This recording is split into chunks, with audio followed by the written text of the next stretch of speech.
1010, investigated reported disturbance at Acer Plaza. 10-4 dispatcher, verify address. It's Acer Plaza, repeat, Acer Plaza.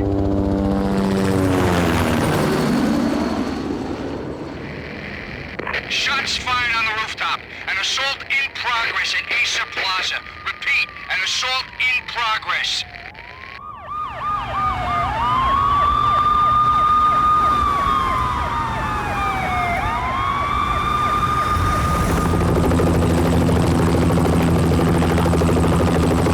It's a war zone down here.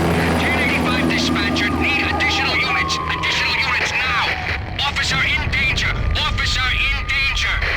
10-5, please repeat, 10-5, all units, emergency. Officer in danger, Acer Plaza, repeat, Acer Plaza, all units. They were all dead. The final gunshot was an exclamation mark to everything that had led to this point. I released my finger from the trigger, and then it was over. To make any kind of sense of it, I need to go back 3 years. Back to the night the Payne started.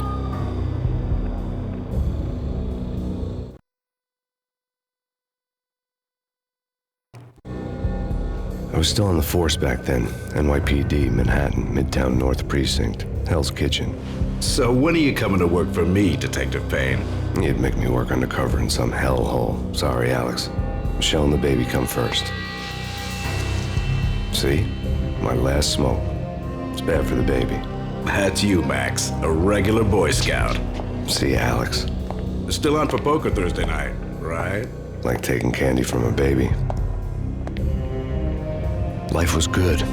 Sun setting on a sweet summer's day, smell of freshly mowed lawns, the sounds of children playing, a house across the river on the Jersey side, a beautiful wife and a baby girl. The American dream come true. Honey, I'm home. But dreams have a nasty habit of going bad when you're not looking. The sun went down with practiced bravado. Twilight crawled across the sky, laden with foreboding.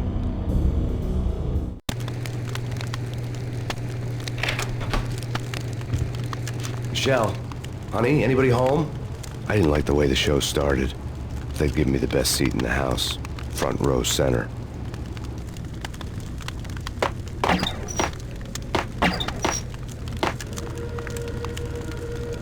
What the hell? Something ugly had been tattooed on the wall, a map of things to come. It was a poison syringe, a magic tag full of diabolical meanings.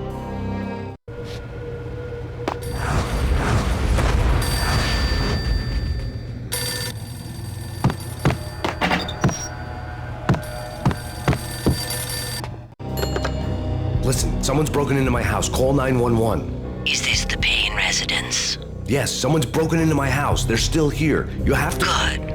I'm afraid I cannot help you. Who is this? Hello?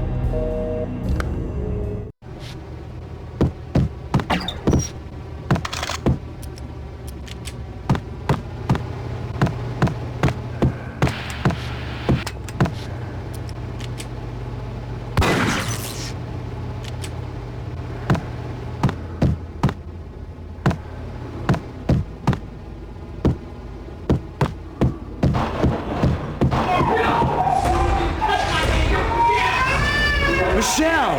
No!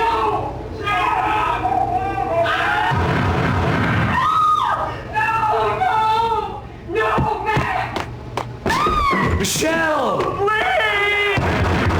It's coming! Freeze! NYPD, drop it! Coming! I'm gonna hurt you.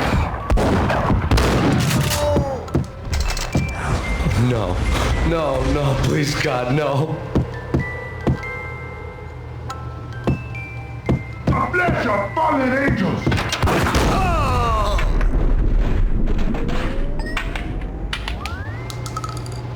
No, God, no, please, Michelle. Oh, baby.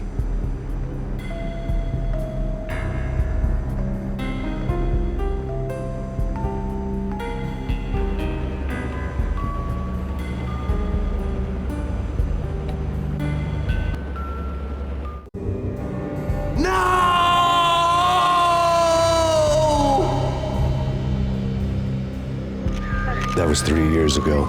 Everything ripped apart in a New York minute. The killer junkies had been high on a previously unknown designer drug, Valkyr, V. After the funeral, I told Alex I'd be transferring to the DEA. It took us 3 long years to get a break in the Valkyr case. Then, finally, 2 months ago, a dime dropper tipped us off that Jack Lupino, a mob boss in the Punchinello crime family, was trafficking. I went undercover, infiltrated the worst mafia family in New York.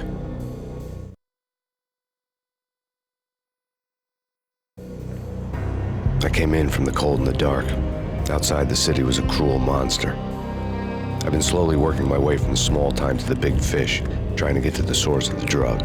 Alex and BB were my only contacts in the DEA, the only ones in this decrepit city who knew I was down here. BB here. Something urgent has come up with Jack Lupino. You need to meet with Alex immediately at the Roscoe Street station. I hadn't had a face-to-face with Alex since I'd gone undercover. Outside, the mercury was falling fast. It was colder than the devil's heart, raining ice pitchforks as if the heavens were ready to fall. Everyone was running for shelter like there was no tomorrow. It didn't get any better when I got to the subway. The feeling hit me like a point-blank shot straight in the face. Something was not right about this. My beret stirred nervously under my coat, but the train doors had already shut behind me, and I was in for the ride. Next stop, Roscoe Street Station, and Alex.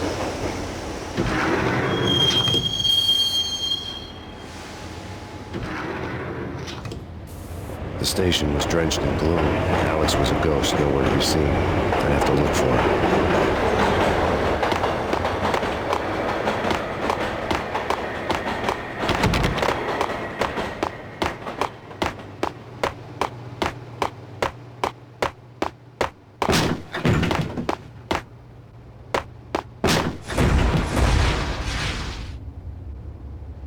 Death was in the air at Roscoe Street.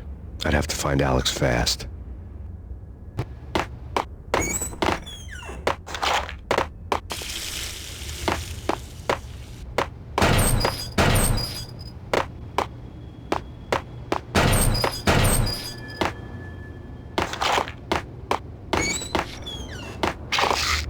The pills would ease the pain. Wasn't Jake supposed to take care of this? He and Mickey are having too much fun taking care of the cop up there. What's the plan? Simple. Gun down every mother-loving bastard that gets off the train. Sweet. Didn't the train go already? No idea. Let's just wait and see. Hey!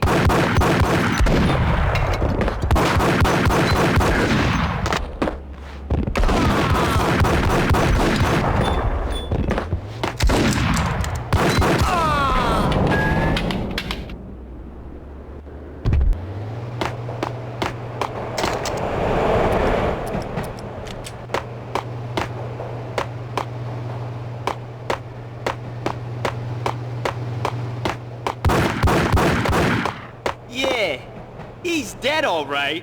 Hey, it's me you're talking to. Hey!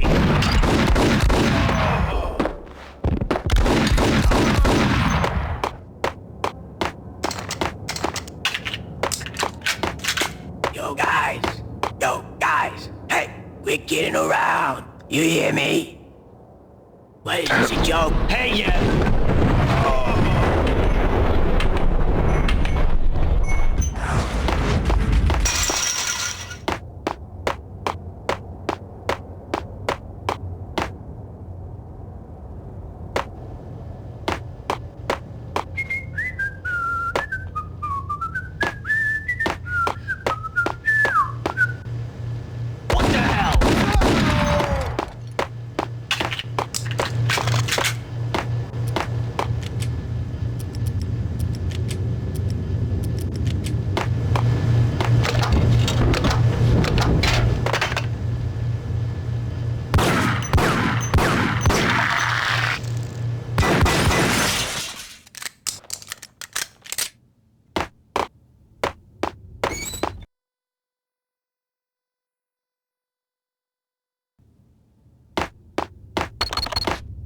The security panel let out a mocking cackle. I'd need the right code. Sure. Yeah, really. Sure.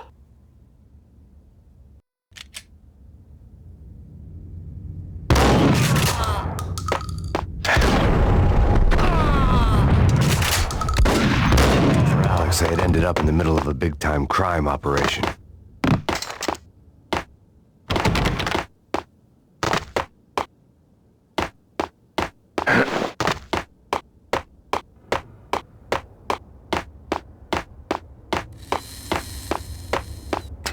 The power to the rail had been cut. I'd have to get it back on to get the train moving.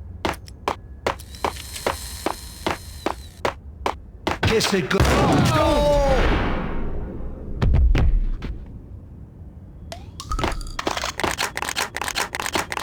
You saved me, man. What's going on here? A massacre. These armed thugs just appeared from nowhere. We need to get help. I can make the call from the control room 1 floor up. Can you take me there? Sure, sounds good. Follow me.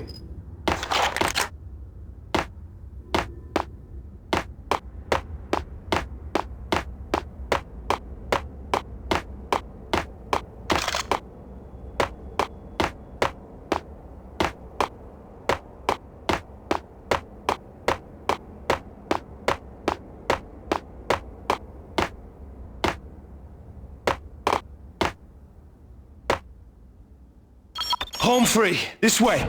Hey! Look out!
The train lit up like a Christmas tree. Power was back on.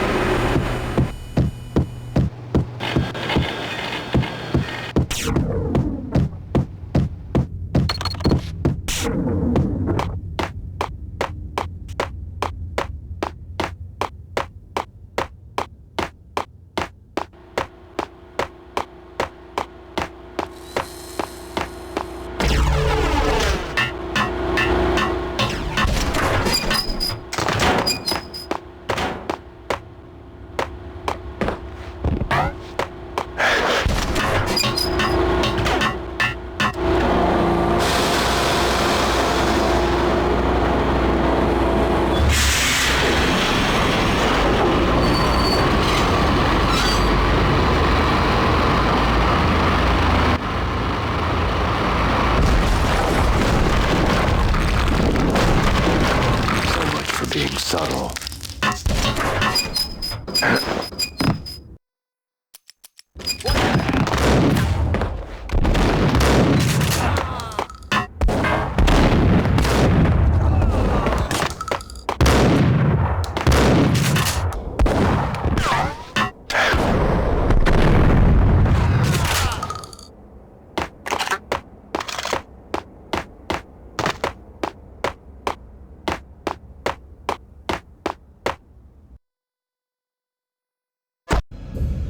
The rusty door led to an abandoned part of the station, closed off since the early 40s.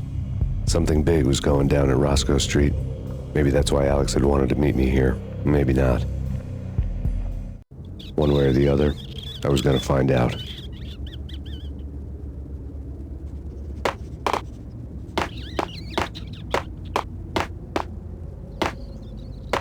Sure.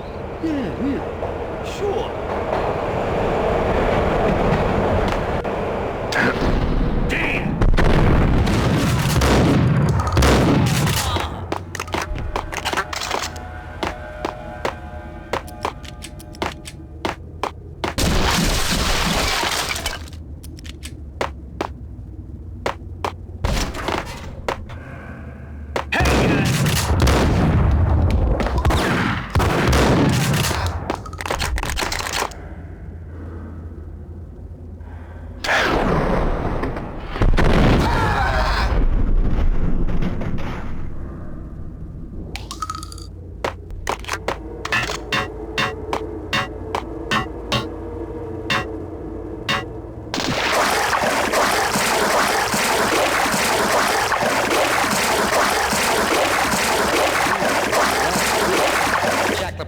Yeah, spooky. But also, it's like the failure count is rising. Yeah, I wouldn't joke about it if I was you. Yeah? The station's not secured. Someone decided to play hero upstairs. That's all we need.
Hold on here. Give me the detonator. What are you talking about? The detonator. I thought you'd bring it. You were supposed to bring it. Yeah, right.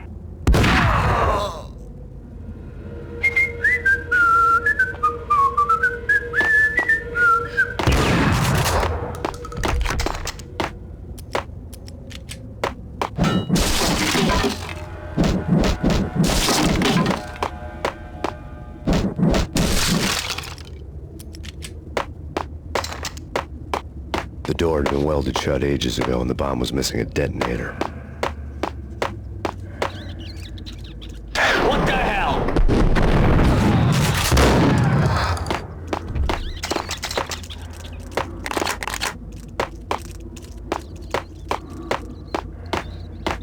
Okay, fellas. The police are on their way.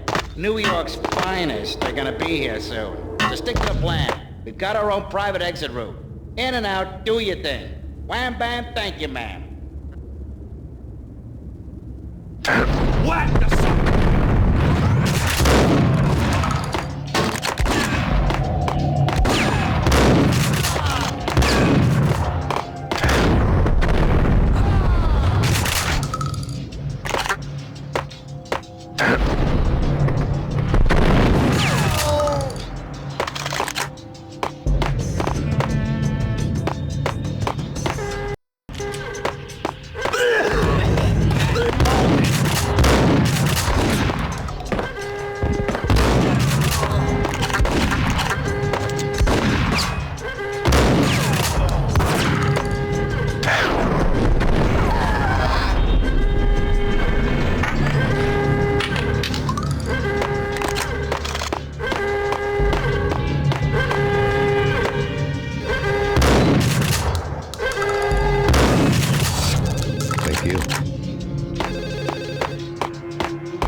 Come to you now live from the crime scene.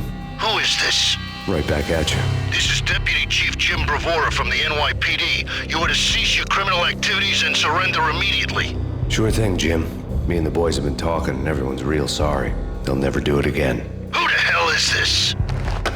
Being placed at the scene of a bank robbery wouldn't have tipped the odds in my favor.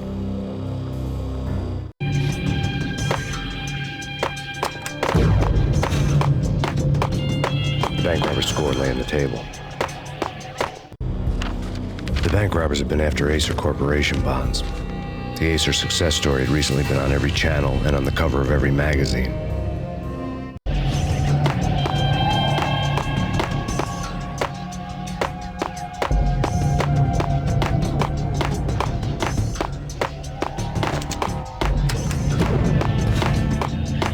The bank robbers had left their tools on the table.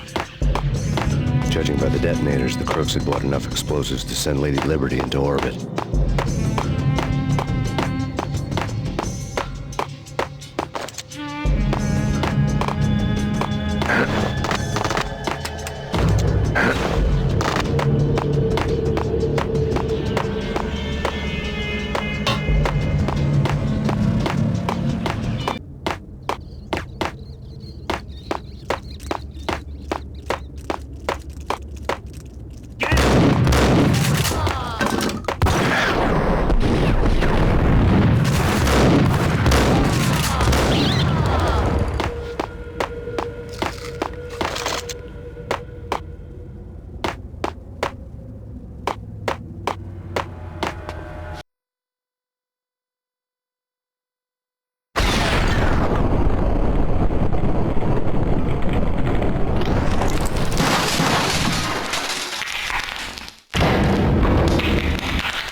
Hold it!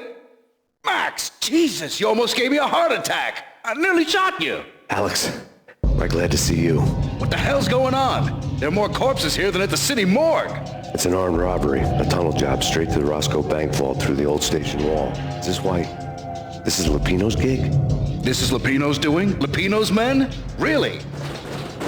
You sure know how to pick a place? Can you get through? No, it's locked. We gotta get out of here. If it's Lupino, it's... Alex? Alex!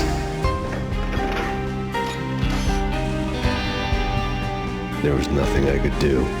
He was dead. I could tell by the empty, accusing stare of his eyes.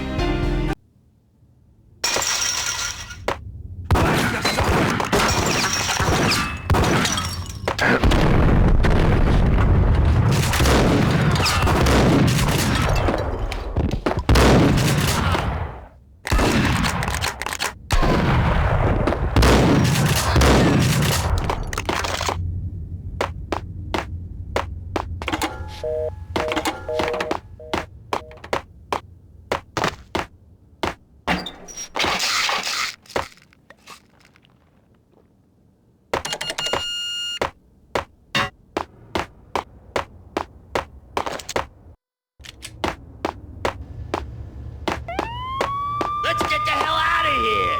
We'll be fine. Just take it easy. I'm allergic to sirens. We gotta get moving. Shut up, okay?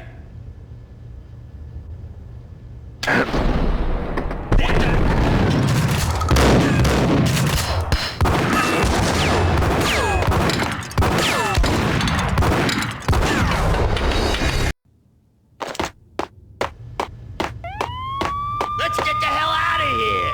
We'll be fine. Just take it easy.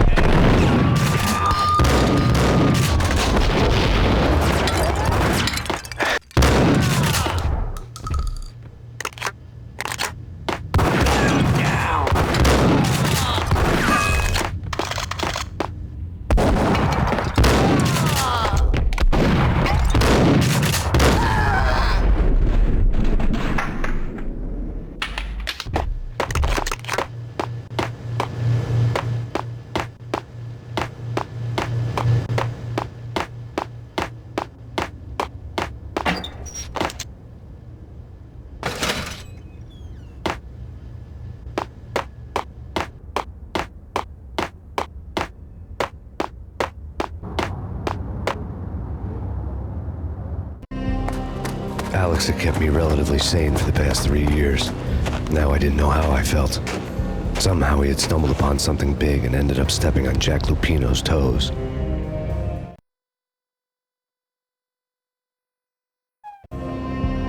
Lupino ran his racket of sex, drugs, and contract killings from a sleazy hotel in a slum block of tenements. The NYPD was closing in. I could hear the sirens. Their wail was a crescendo. Lupino thought he could get us by taking Alex out and leaving me to take the fall for it. All he had gotten was my attention. I went for the hotel first. It was a sad old thing with flickering lamps and faded colors, cheap mobster punks and tired-eyed prostitutes. I walked straight in, playing at Bogart, like I'd done 100 times before. The place was run by a couple of murdering mobsters with shark smiles. The Finito brothers. Ladies and gentlemen, it's the Payne in the butt.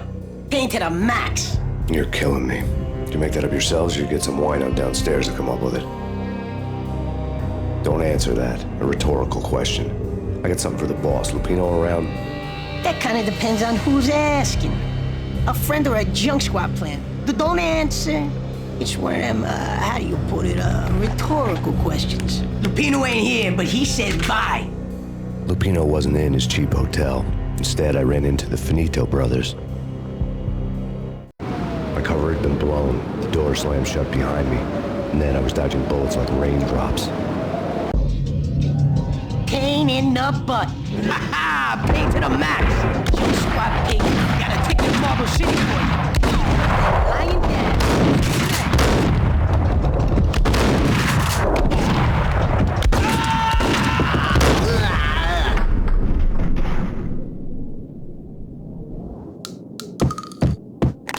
A letter on the desk caught my eye. I had met Lupino only once. The gangster ran all his rackets through his right-hand man, Vinny Gagniti. Gagniti was a high-strung whiner on the verge of breaking apart, like an overamped Energizer bunny. He had the brains to run the business, but he lacked the balls, always falling short, taking his frustration out on underage addicts and call girls. The V deal goes down at your hotel. Jack's exact words, quote, Vinny, you're in charge of this one, unquote. Rico Muerte's coming to see it through. Anything goes wrong and everybody's gonna get dead. Goes double for you. Treat this guy real good. Anything he wants, you give him. Don't screw this up or you're finito, finitos. A V deal meant added security, locked doors, and lots of nervous thugs with itchy trigger fingers. I'd seen nothing coming in, but that didn't mean it hadn't been there. Rico Muerte was a regular Kaiser Soze, a spook story told to keep the apes in line. 313. The Finitos had scribbled Muerte's room number on the note's margin. Bosses! Everything all right? Bosses! Joey! Vigilio! You all right in there? They're not answering. Call the others. Tell them to come quick. Okay, but we can't wait for them. We gotta go in now. Bosses! We're coming in! There he is.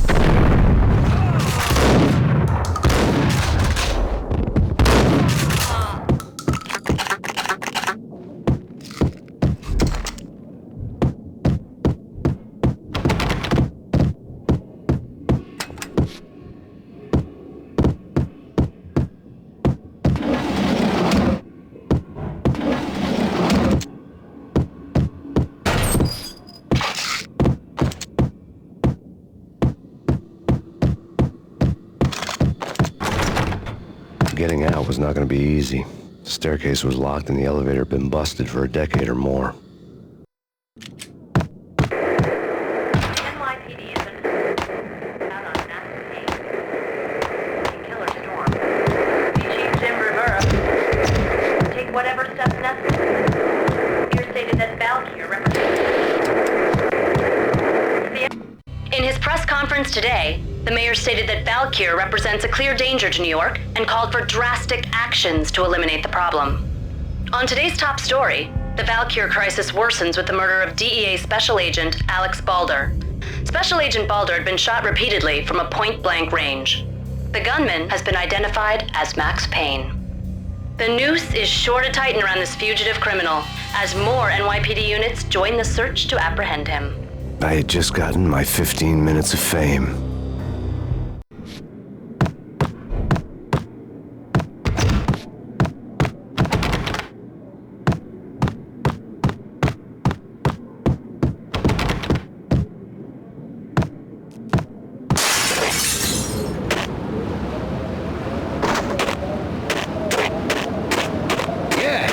hell's wrong with the bosses? Payne's there and they're not answering.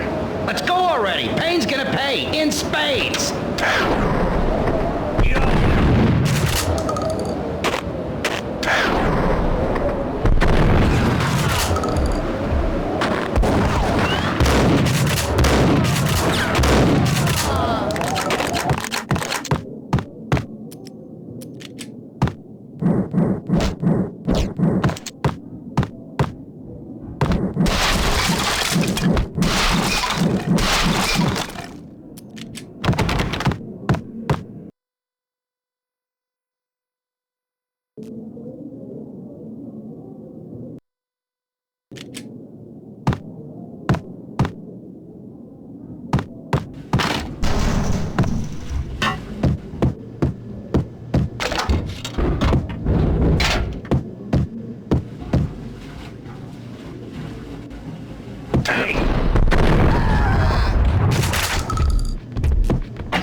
Previously on Lords and Ladies.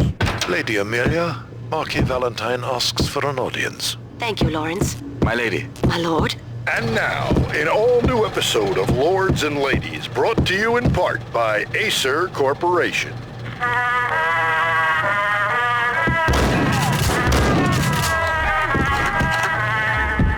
My lady. My lady, there's a matter of great importance I must bring to your attention. My lord, there is? Indeed, my lady, there is indeed. From the very first moment we met, upon that distant forest path, there has been sunlight in the autumn leaves blazing like the colors of your hair. Oh, my lord, you should not speak so. But my lady, I must. My lord, no. I forbid you. This cannot be. This must not be. But why, my love, why? My lord, it is too dreadful. Do not force me to speak the words. My lady, I beg of you, I must know. I would rather die than not know. Yes, my lord, we should both be dead, for this shame is too great for the living. My lord, I am your long-lost sister.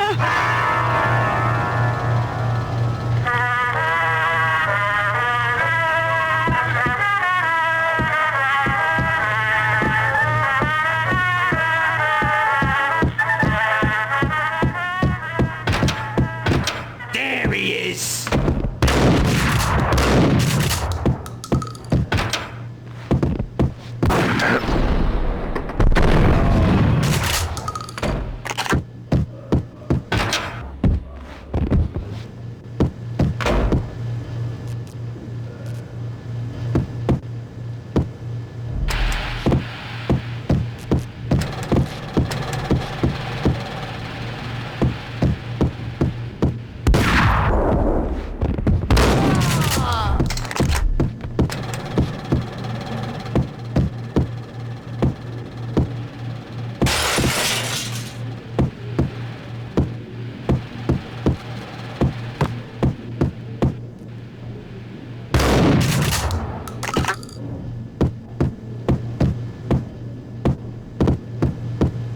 Piece of crap!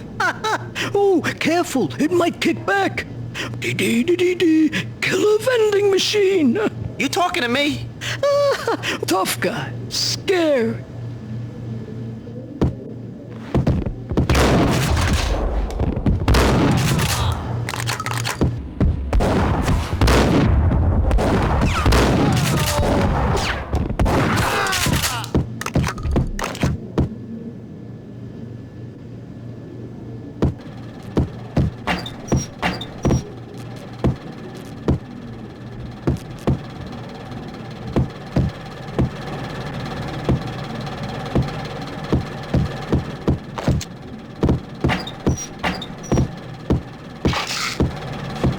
This party had been dead for a while. I couldn't say I was sorry I'd missed the show.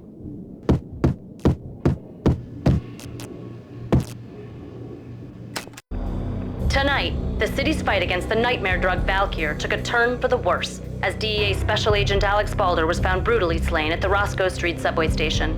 A suspect was seen leaving the site only moments after the shots had been fired, and the NYPD is currently in pursuit of Max Payne, a repeated felon believed to be armed and extremely dangerous. And now the weather. The worst winter storm in recorded history continues to pound the city.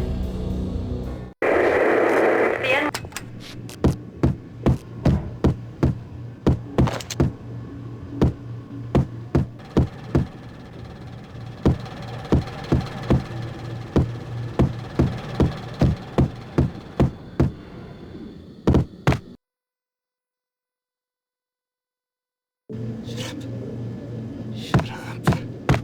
What? I think I died. I think I'm dead. Whack it!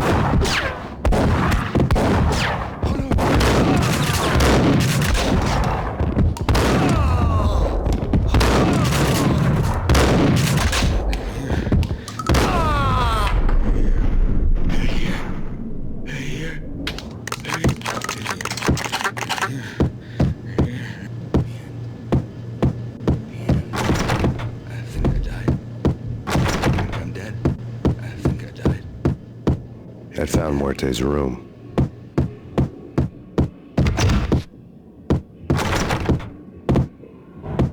Flash. Yo! Flash.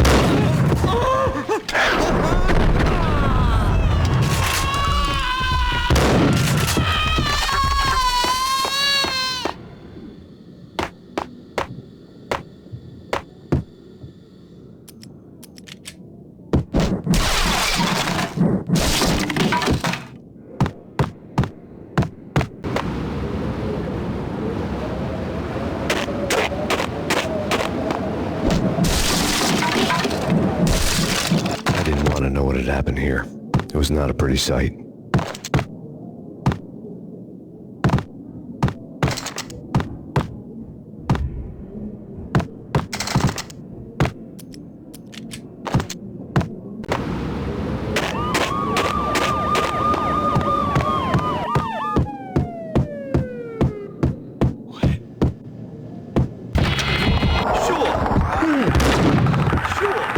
Muerte received a letter. Our investigation had turned up nothing to link Angelo Punchinello, the head of the Punchinello family, to Valkyr. All tracks had ended with Jack Lupino. The letter in Muerte's room was signed by the Don himself. It was the first hint that the Kingpin knew what was brewing inside his syndicate. The trouble you got into after the Chicago screw-up. The Punchinello family bailed you out. You have been waiting for a chance to pay us back. One of our trusted boys has a monkey the size of King Kong on his back. We need your special skills for backup on a major deal. Collecting evidence had gotten old a few hundred bullets back. I was already so far past the point of no return, I couldn't even remember what it looked like when I had passed it.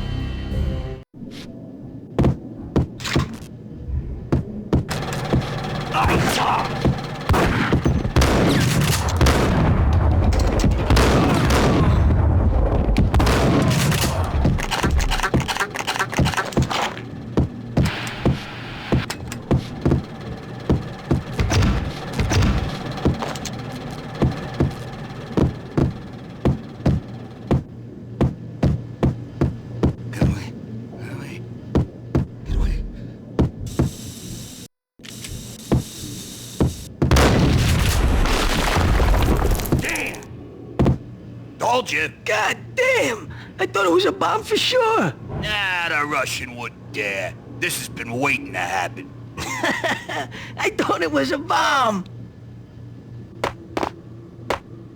Shut up.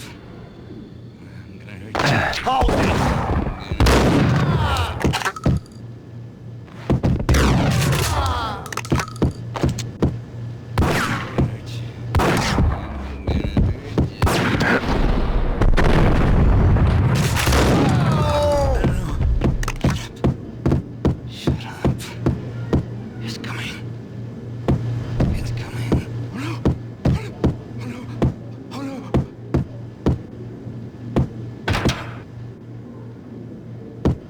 The hooker had left her diary on the table.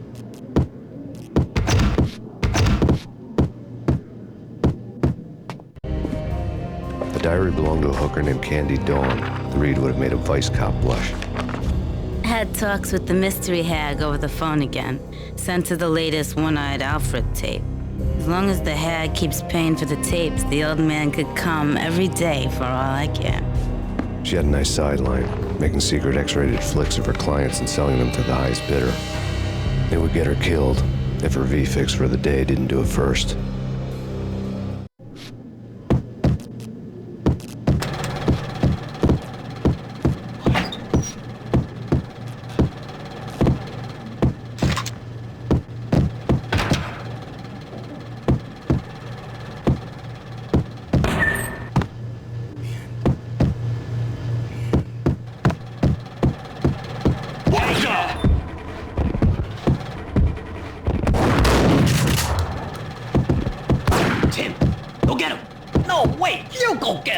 You go and get him.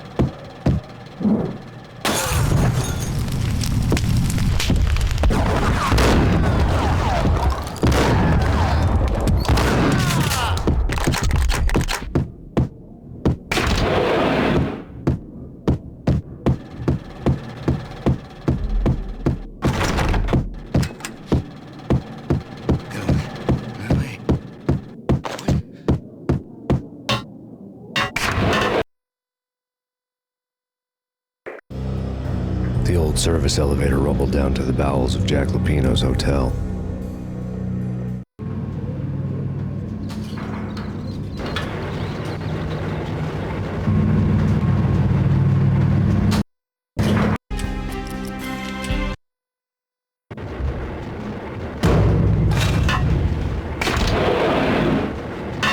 It was freaking crazy. The cops were doing a full-scale siege next door.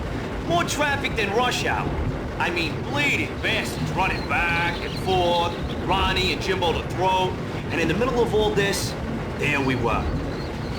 I didn't give a damn, just going with the flow. So what happened? Nothing happened. We got the explosives, dumped the cargo, we were home free. Jesus.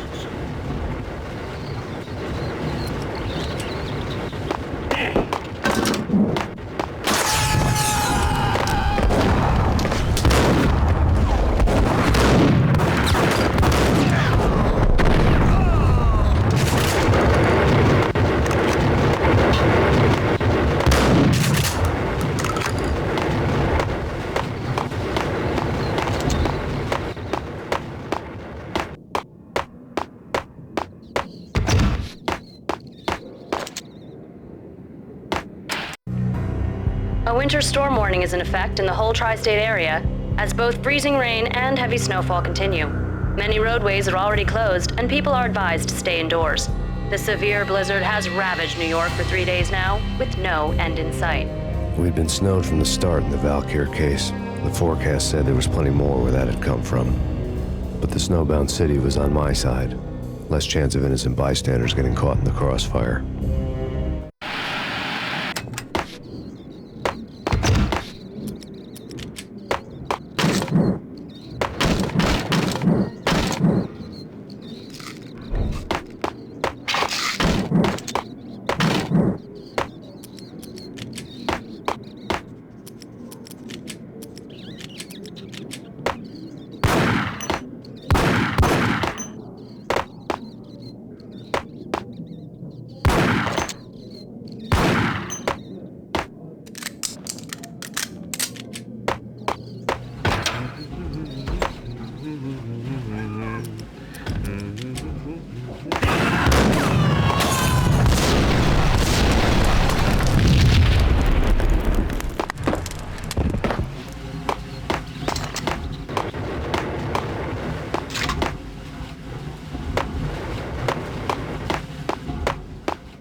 What the hell? Exhibit number 1, a newspaper. A dead man tied to a chair lay on the boiler room floor. Captain Baseball Bat Boy has an unbeatable track record in superhero death matches. But a 6-pack of root beer gets me every time. The murder weapon was a baseball bat, now lying in a pool of drying blood next to a newspaper folded open on a Captain Baseball Bat Boy comic strip.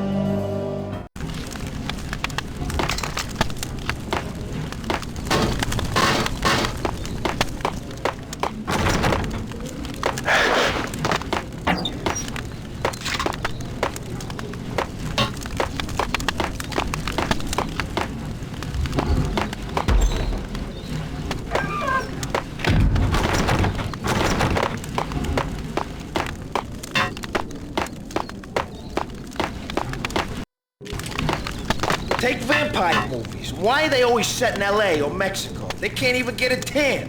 If I was a bloodsucker, I'd move to the North Pole. Winter's one long night. Yeah, and what would you eat? Suck blood from penguins? Nah, Eskimos, man, Eskimos.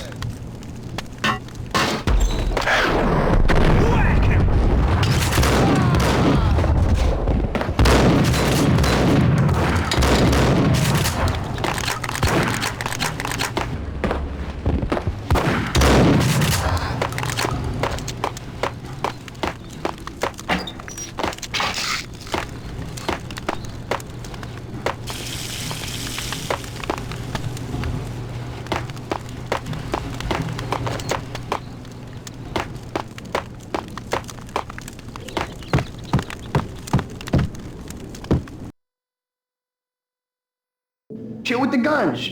Trust me, you don't want to piss Muerte off. Gentlemen, let's do business. Green for green. Cheers at green-eyed angels. Amen.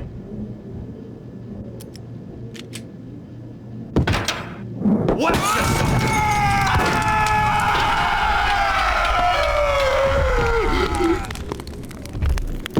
A lifetime ago, this would have gone down as a narcotics arrest.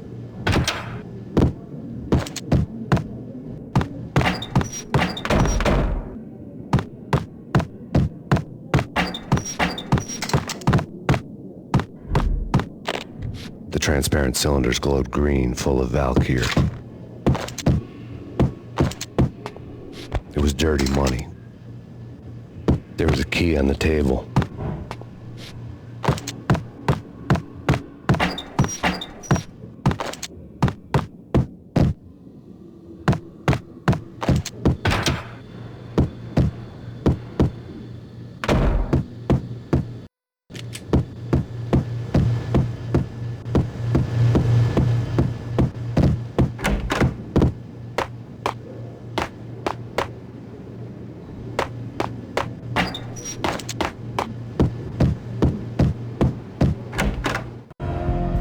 Two mad dog killers, ready to murder each other.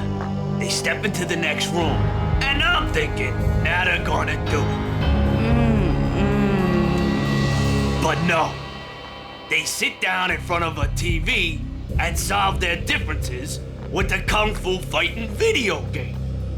I tell you, Candy, I was so depressed, I strangled them both with the video game cables. Oh, Rico, you're so bad. I am, ain't I? Rico Muerte, big-time hustler. Who the hell? It's that cop. Muerte went for his gun.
The antique switchboard was still in use. There was an old telephone switchboard in the back room of the reception area, the kind that made phone tapping child's play. It wasn't hard to picture a fat pimp sweating with headphones on, listening to his hookers talk dirty and fake orgasms over a web of party lines, the blood veins of New York. Right now, there was a different set of moans and groans going on. Boss, good evening. This is Max Payne. He came, started capping us. He killed him. Are you freaking kidding me? He's just one lousy cop. You better be freaking kidding me. Whack him. What's the freaking problem? Hello? Answer me. Hello? The word was out. A deadly virus released into the city's corrupt circulatory system. Something wicked this way comes. Max Payne at large.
Turn around, walk away, blow town. That would have been the smart thing to do. Guess I wasn't that smart. Lupino's tenement buildings were a seedy hangout for all kinds of sleaze. A liquor store, a pawn shop, a laundromat full of mobster bookies and loan sharks. The list went on. The how and why of it was a mystery to me, but they knew I was a cop. They knew I was coming, and they were going to get real trigger happy about it. I got to see Lupino's hangout all lit up. A bomb went off, turning snow into liquid gold. A pillar of fire lifted the remains of a car straight up into the air. The flames were highlighted on the hood of a black Mercedes-Benz as it coasted down the street real slow, as if the driver didn't have a worry in the world. I got a good look at the man riding shotgun. It was Vladimir, the head of the local Russian mob, the fly in Don Punchinello's soup. The ringing in my ears was the sound of a mob war being waged.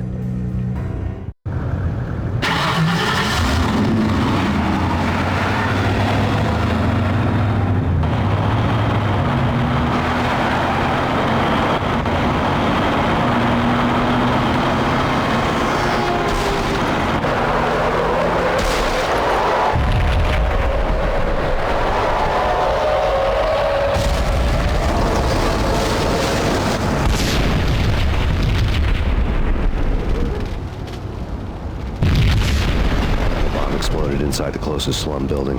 It was a lucky break. The goons inside were spooked, but luck always came with a price tag. More bombs could still be ticking inside, and the cops would already be on their way. Jack Lupino's suite was on the top floor. At least it used to be, before the explosive makeover.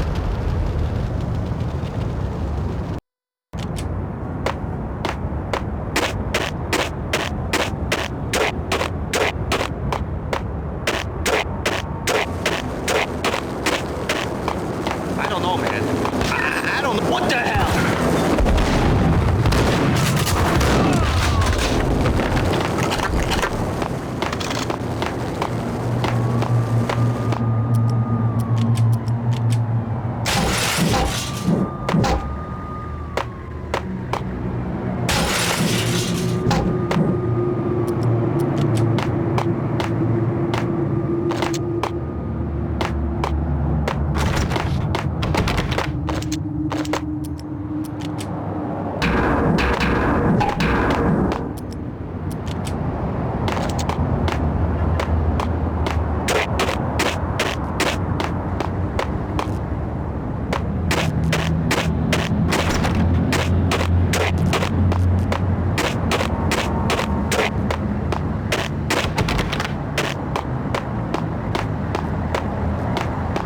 The headlines were a depressing read. The headlines were screaming bloody murder. The storm was a screaming duet with the approaching prowl car sirens. It was all a scream when you were down for the count and wanted for murder.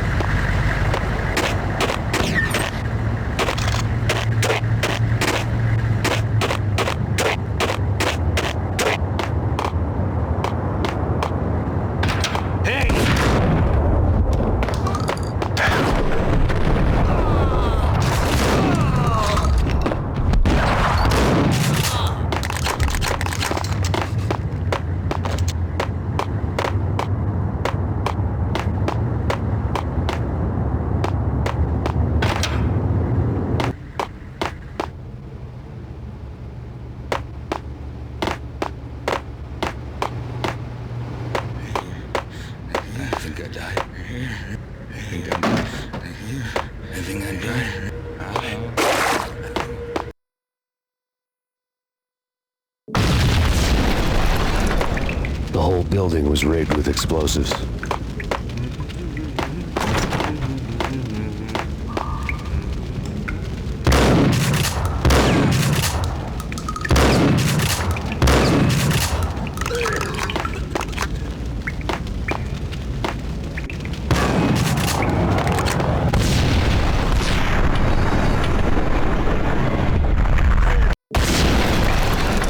The whole building was rigged with explosives.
phone in the entrance hall was ringing. It could have been just a junkie in need of a fix, but it turned out to be something more sinister than that. Am I speaking to Mr. Payne? Who wants to know? My name is Alfred Woden. You must hurry. The police are on their way. Tell me something I don't know. They know you're there. How? And what's it to you? I will contact you again. The cops arrived, sirens singing in the off-key harmony of a manic-depressive choir. I had a few minutes while the SWAT team would go through their usual routine. By the time they busted in, I needed to be long gone. Max Payne, this is Deputy Chief Jim Bravura from the NYPD. Drop your weapons and come out with your hands above your head. That's bad. That's bad. You think? Yeah! Whack 'em!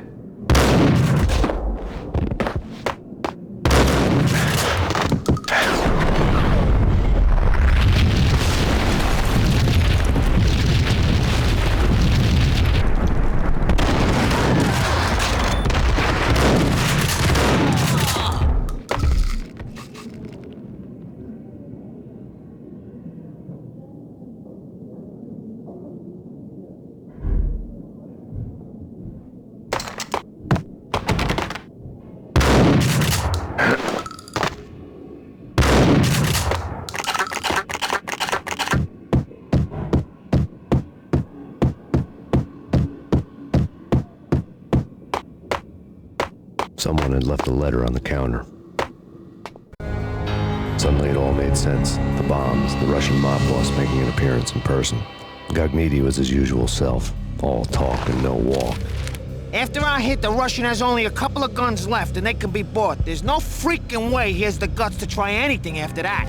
As it turned out, the Russian had plenty of guts. One thing you could count on, you push a man too far, and sooner or later he'd start pushing back.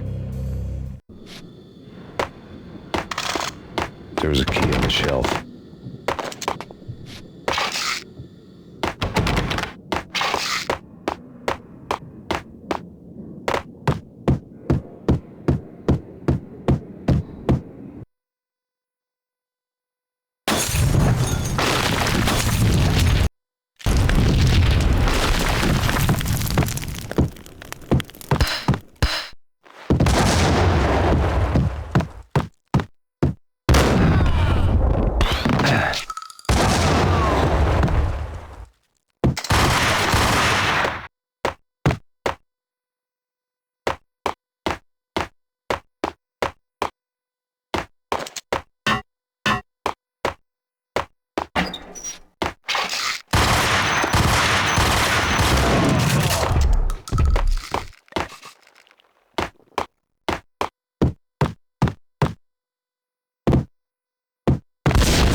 The bombs had destroyed all the stairs up to Lupino's office.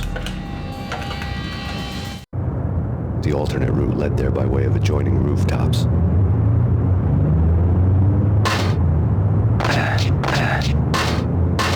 It's never been this cold. Never ever. It's like the sky's falling. Yes, sir. It's the end of the world as we know it. And I don't feel fine. I don't feel anything. Not a thing. I'm freezing my butt off.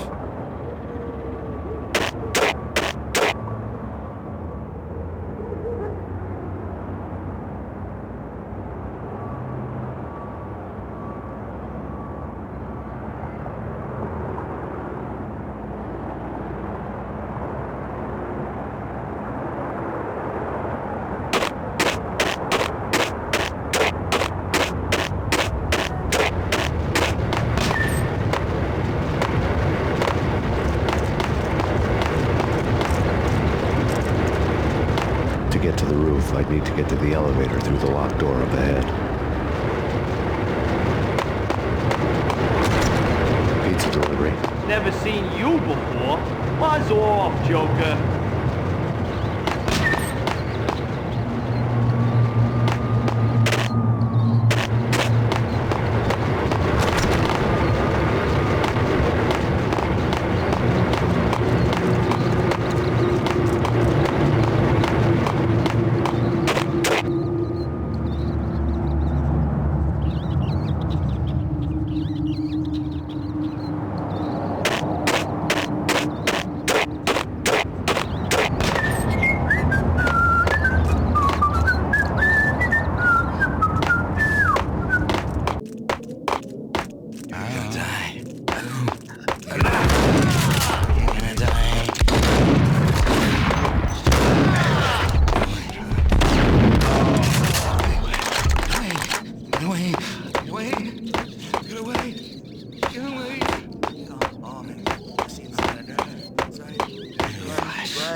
No, don't shoot.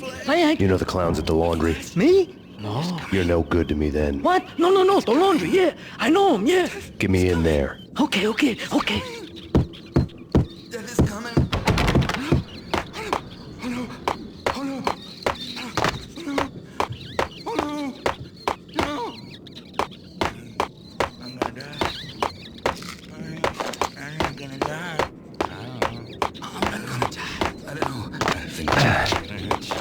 Think I'm dead? I think I'm dying. No, wait.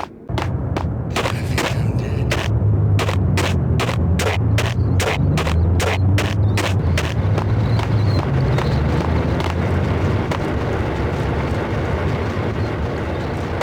It's me. Open up. Let me in, quick. Not so fast. The password. John who? Come on. Okay, John Woo. All right. Come right in. It's a trap! It's Payne!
I'll be on a freaking second.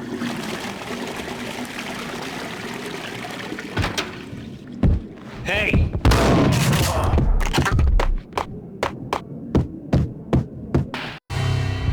New York City is in crisis tonight, with reports of Valkyr-related gang war in the streets of the Bronx. Apparently, Max Payne, wanted for questioning in connection with the slaying of a DEA special agent earlier tonight, is waging a one-man war against his former partners in crime.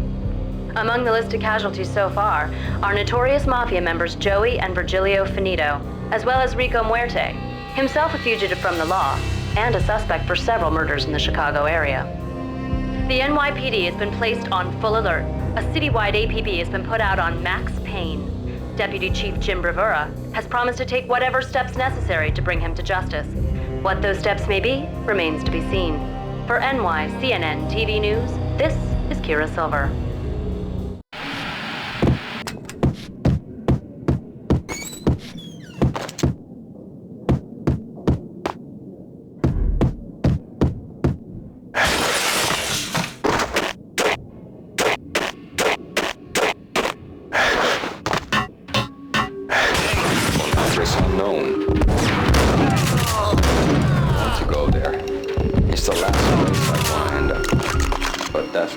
always end up anyway. Only, it's not me talking to the pink flamingo, but someone who looks the part down to the finest detail, except that he's evil.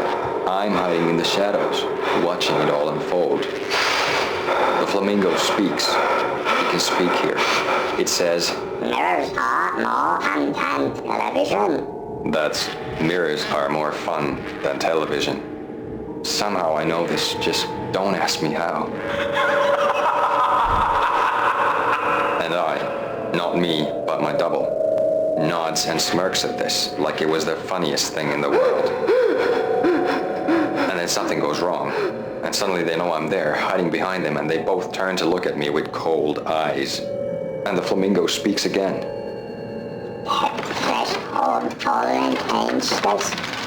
I have no idea what that means.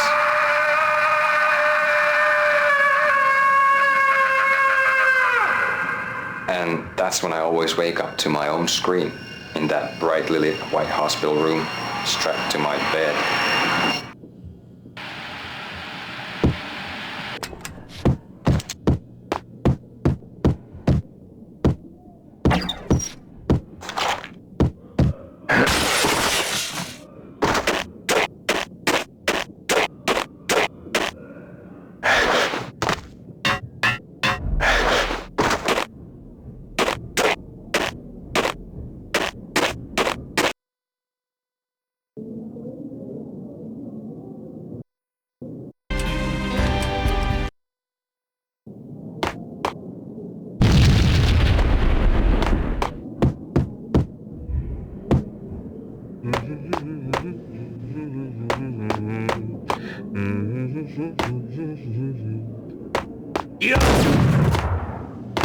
Red, blue, or green? It's always red or blue in the movies. So, green? No, not the green.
Vinny got needy.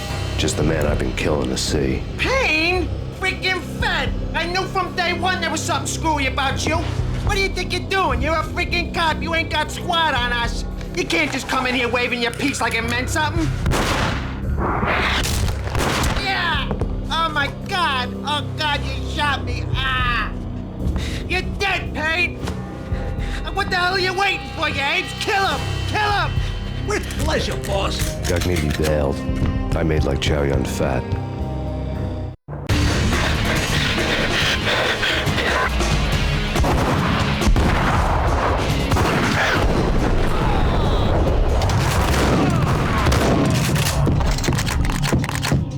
A crumpled letter lay on Gugneedy's desk. The letter was addressed to Don Punchinello, but Vinny had never had the nerve to finish it. Jack's gone voodoo. Just the other night, he shot Dino because he wanted to see what his brains looked like splattered on the wall. He's a freaking mad dog. We're running out of men and business fast. Gugneedy had been living in mortal fear of his boss. Jack Lupino was a psycho.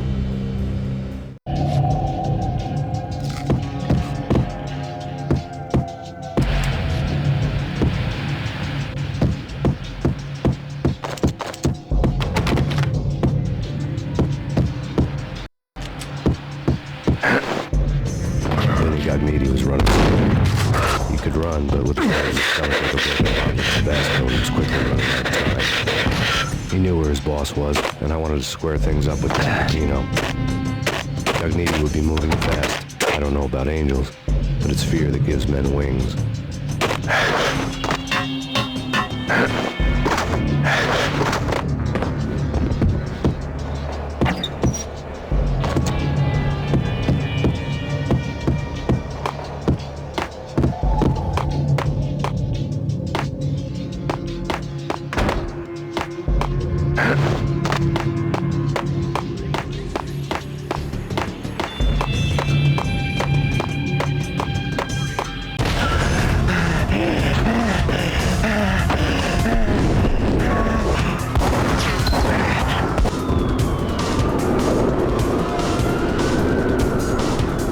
Cogniti hitched a ride.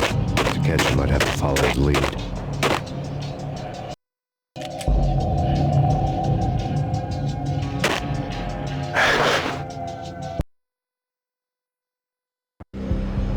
This was my second train ride of the night. The way it started didn't promise anything better than the last one. Freezing wind tearing at my face like sandpaper and razors, ice hard and slick under my hands and feet. And somewhere in the background, the wail of sirens, the city howling after me. New York sped by in fast forward. Dark rooftop water towers and a dead forest of antennas and chimneys, all a blur. When the train he was riding slowed down, Cogniti made his move.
know. We are very close to capturing him. You'll get a full statement then. Right now, I've got better things to do, ma'am. That was Deputy Chief Jim Rivera from the NYPD with no further comment at this time. Apart from his suspicious food habits, I figured Bravura to be one of the good guys. Fate had just dropped us on different sides in this. But when it came to capturing me, he was way out of his league. I had already ditched the cops a couple of rooftops back. For now.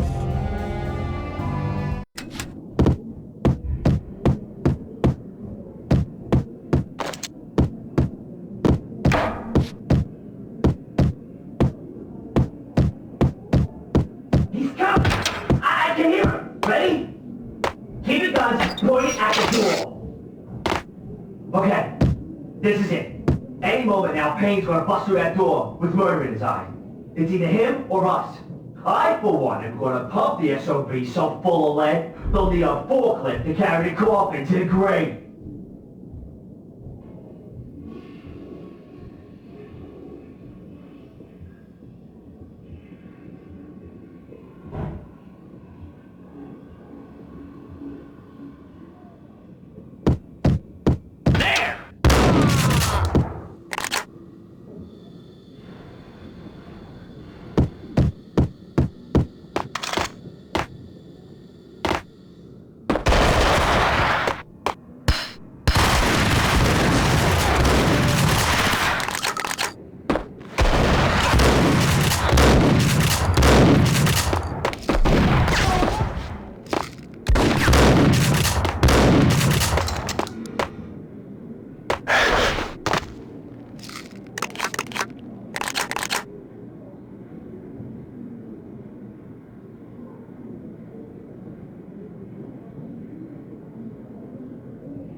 Ready?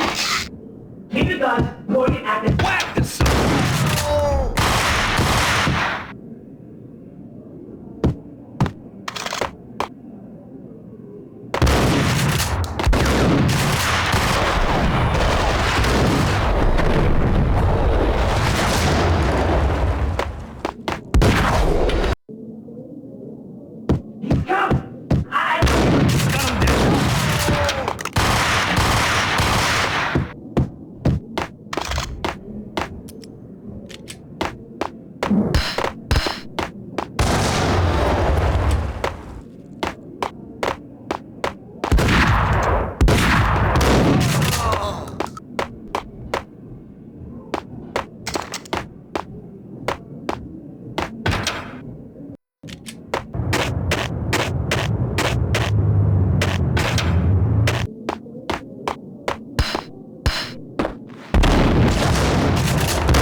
Open, goddammit!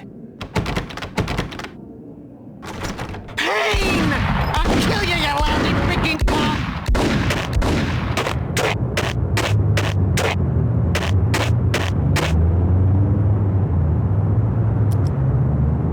Got him!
Gagniti ran out of steam in a dead-end alley with steam boiling out of the sewer grates like all the fires of hell were burning high beneath us. It was shakedown time. Where's Lupino? Screw you! Bad start, Vinny.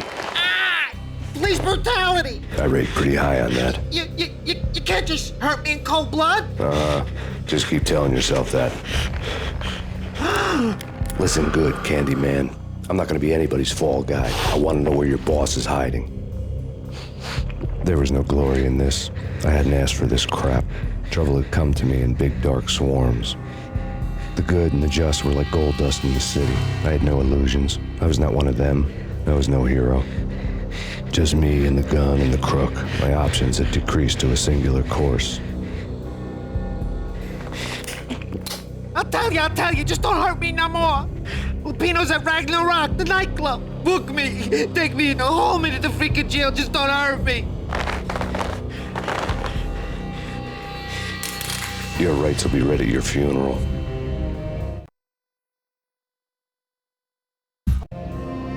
Ragnarok was Lupino's private nightclub, a den of drugs built into an old theater. I knew what waited inside. V-head junkies ready to explode in random acts of senseless violence, and Lupino's goon squad, the worst stone-cold killers this side of hell. Ragnarok was as inviting as a headache, flickering and flashing to a machine gun beat. The belly of the nightclub was a gothic theme park that began with bondage games and led to the nasty stuff from there. As subtle with its dark message as a cop-killer bullet through the heart. Like father, like son, just like Jack Lupino.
Given the setting, I was surprised to find that somebody had been passing time reading. The paperback was entitled, The Age of Murder and Storm. The blurb on the back mentioned Norse mythos and Ragnarok, the end of a Viking world with a terrible winter that covered the earth in ice, when vile crimes were rampant and all humanity lost. I could see how somebody impressionable might get it into their head that we were at the end of time. I was also beginning to see what the nightclub and its owner were all about.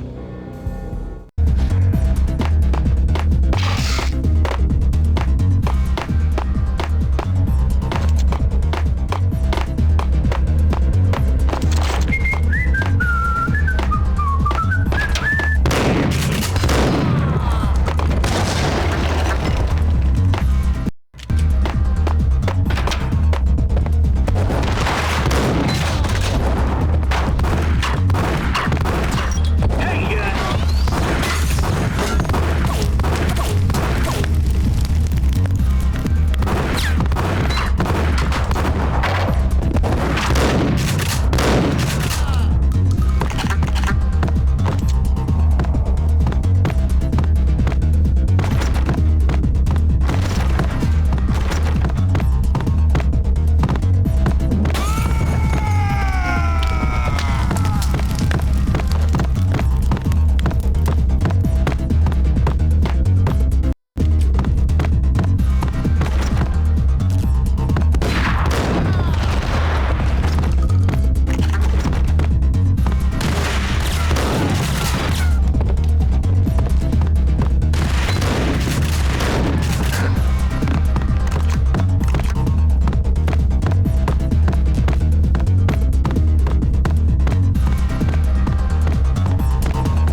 light reading, such as Necronomicon, Witchcraft, and Paradise Lost.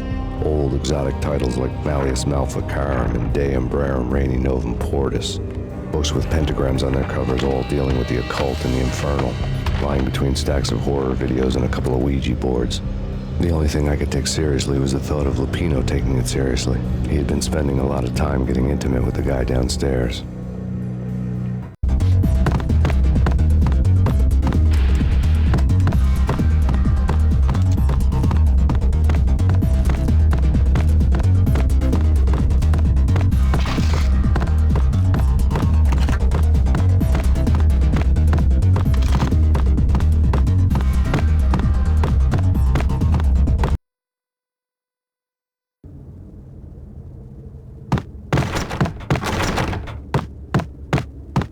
With Dino and all.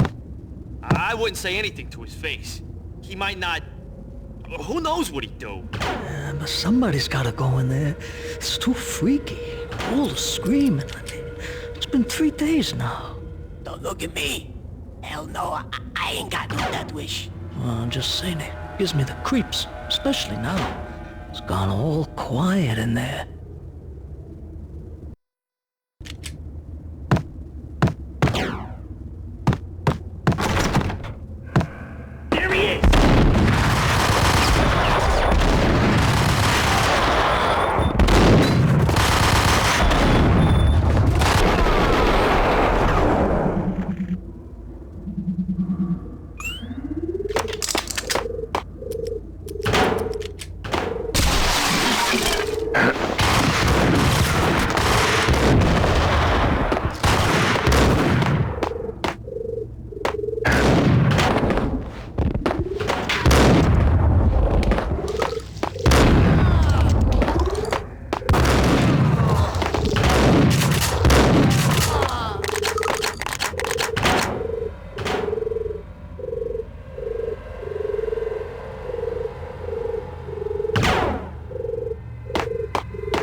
actor!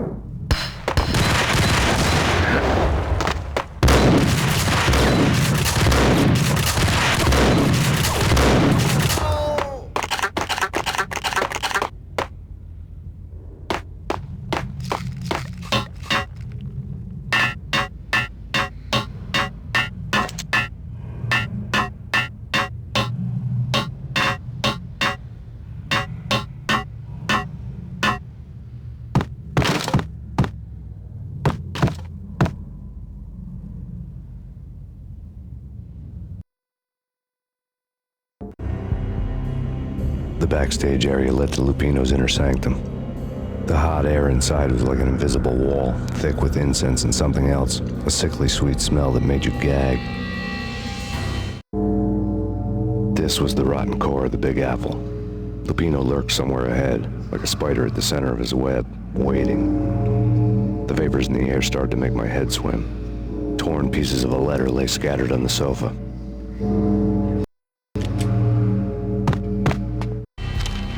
Punchinello had threatened Lupino in writing. The note had been torn to pieces, bloody fingerprints all over them. Don't want you to think that one of my boys is not playing with a full deck. Shape up, Jack.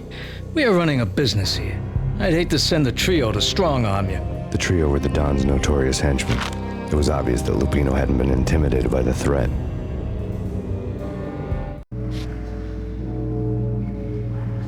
Lupino's notes covered the table.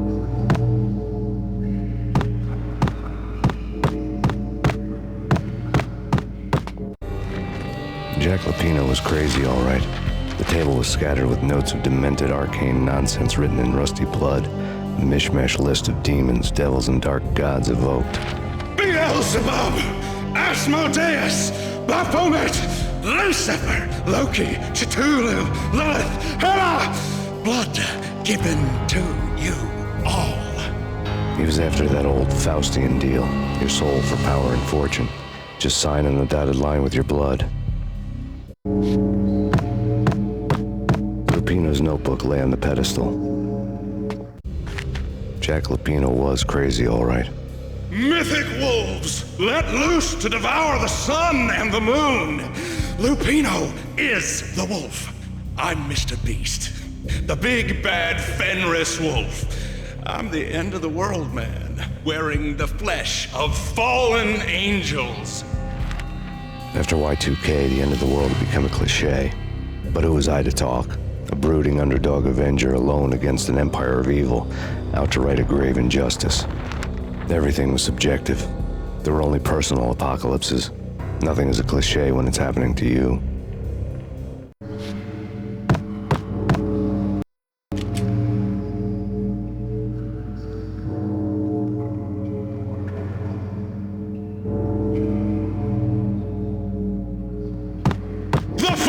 Of fallen angels, come to me all. Astaroth, Beelzebub, Asmodeus, Baphomet, Lucifer, Loki, Satan, Cthulhu, Lilith, Hela. Blood to you all. Secrets living under the skin of reality. I've seen it. The corruption of flesh. I'm the wolf, yeah! I am the wolf! It's close. It's coming. You have come. A witness to the end of time. It's now! I will rise to her side! I don't need the words! I'm beyond the words!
I had known there'd have to be a catch in it somewhere, and this one was the Empire State Building of catches.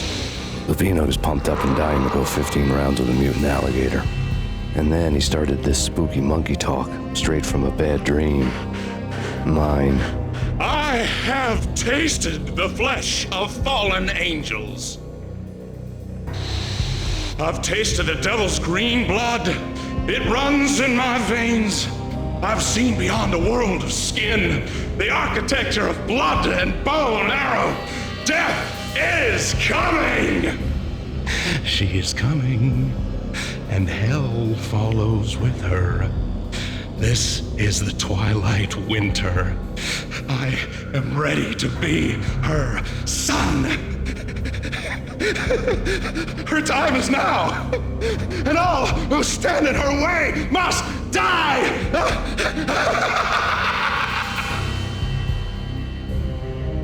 Die! You'll die! You'll die! Now! All die!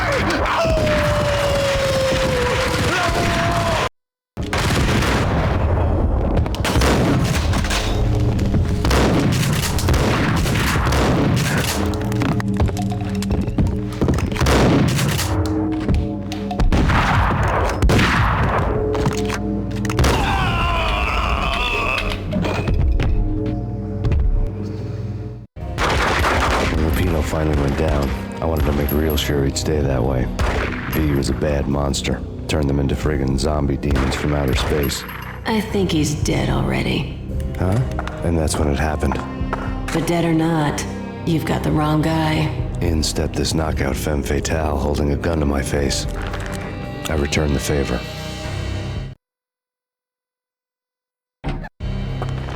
Lisa Punchinello. Lisa Punchinello was the Don's wife. Mona Sachs. Lisa's evil twin. Your safety's off, evil twin.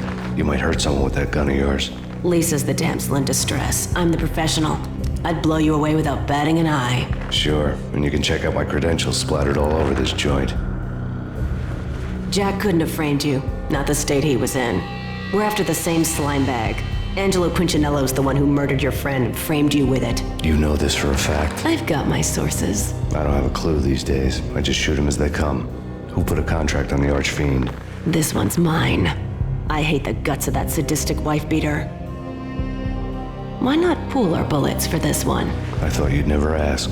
My finger was starting to twitch. How do you like your whiskey? I'm easy, as long as you don't try to slip me a Mickey. You're a real angel, Max. It was good stuff. Tasted sweet as honey going down. Nothing personal. Can't risk you going berserk and getting Lisa killed.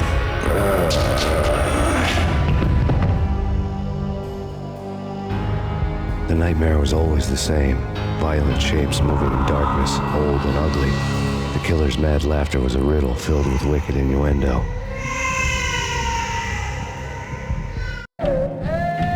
Somewhere, the baby was crying.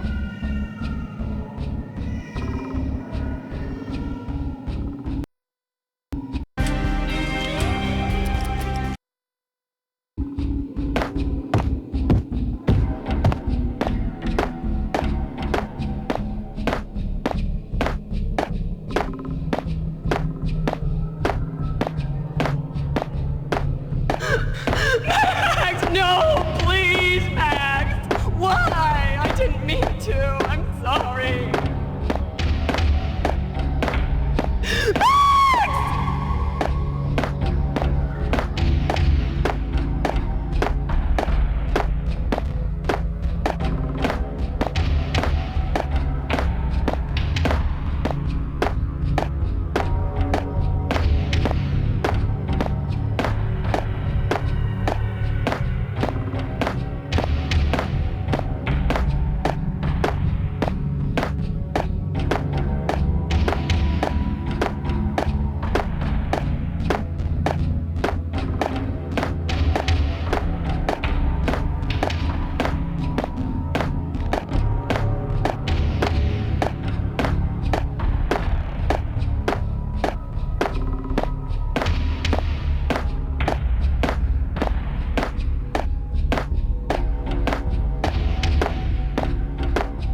we found you snoring next to Lupino's corpse.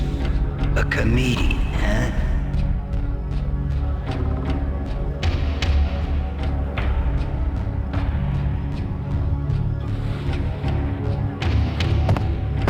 Michelle looked at me from the photo.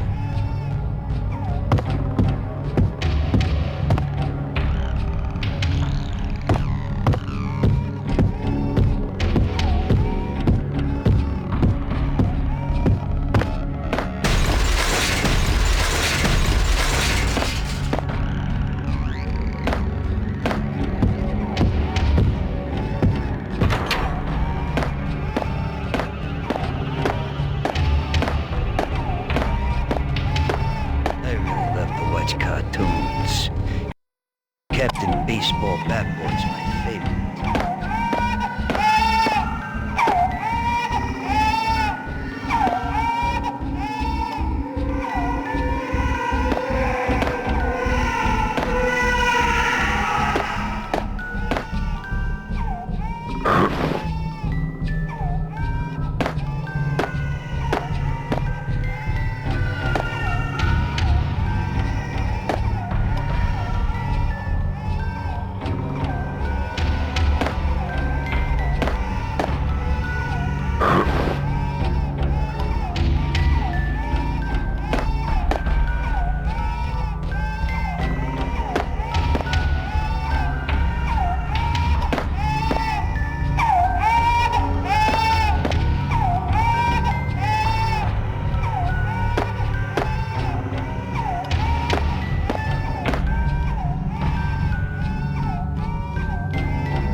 Captain Baseball Bat-Boy's my favorite.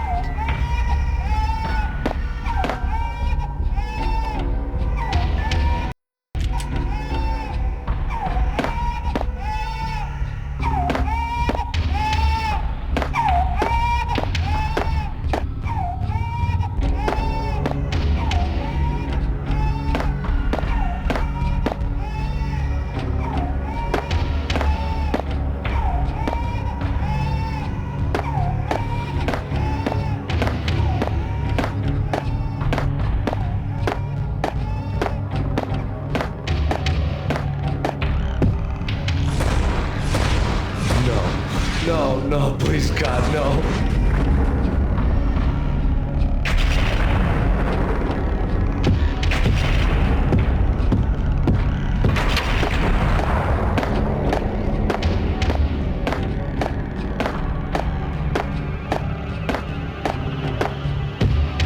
Slice them, dice them, shoot them full of holes, blow them to bits, vaporize them, disintegrate them. No matter what you do, they'll still be back good as new.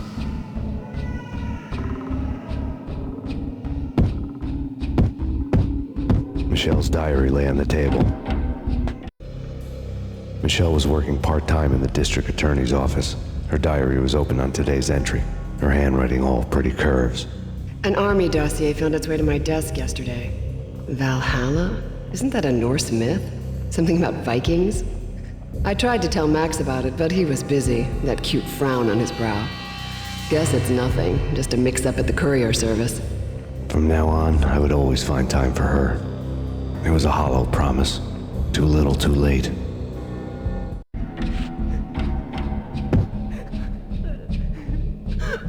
Max, no, please, Max. Why? I didn't mean to. I'm sorry.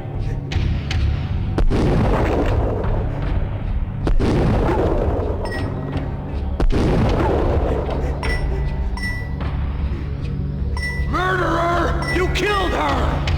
Nothing like that ever happens in the real world.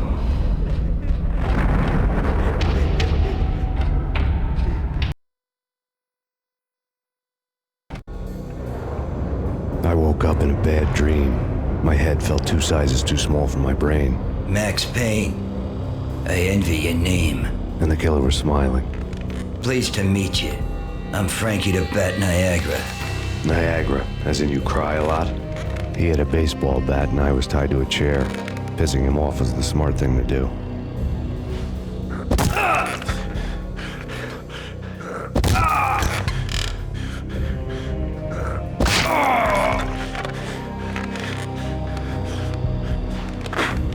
Nothing wrong with a little laugh now and then. Take me, for example. I love to watch cartoons. Cartoon violence is a fascinating thing. Let's take a break. I need to take a leak and maybe grab a cold one at the bar. Don't worry.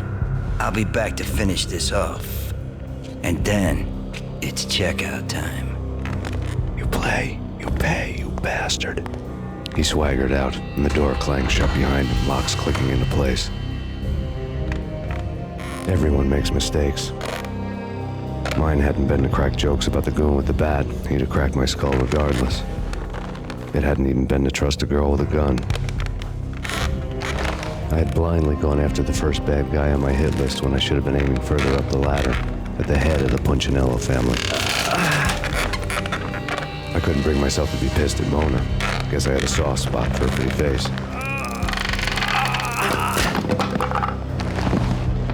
But when somebody decides to play baseball with your head, you tend to get sore. They had dragged me back to the basement of Lupino's hotel. I was beaten, bruised, and blue. I felt like the chair I had broken to get free.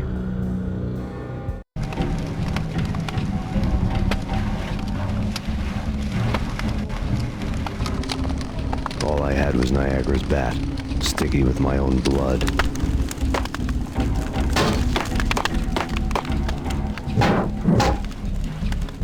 Without a gun, I'd be no match for Frankie's men. I'd have to play hide and seek with them.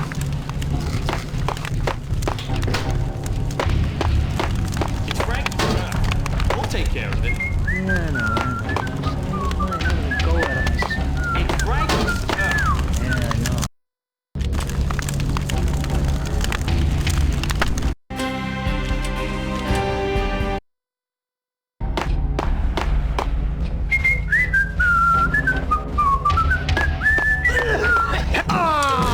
Hold it.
Another newspaper caption for a murder scene. Frankie had left his calling card. A Captain Baseball bat boy strip next to a sewer passage filled with bodies. You'd better not mess with Captain Baseball Bat Boy. Even my arch enemy, Bicycle Helmet Girl, swoons at the sight of me. Aha! There were enough corpses to put a mass murderer to shame.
Things were fast going from bad to worse.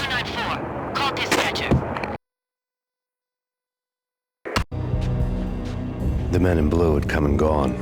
They had decorated the place with chalk outlines and tied it together with yellow tape.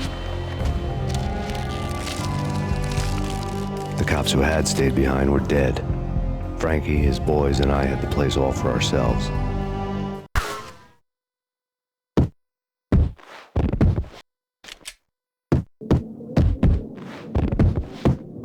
Just forget about it. Just forget about it. Hey, just forget about it. That crazy witch, you should have heard her. She was a real scream when the boys caught her trying to cap the Don. Oh, that's friggin' bad. To the trio? That's even worse than what Frankie's doing to that poor bastard downstairs. She's gonna take a long time to die. The mobster muscle on the phone was talking about Mona. Punchinello's trio were nothing but bad news.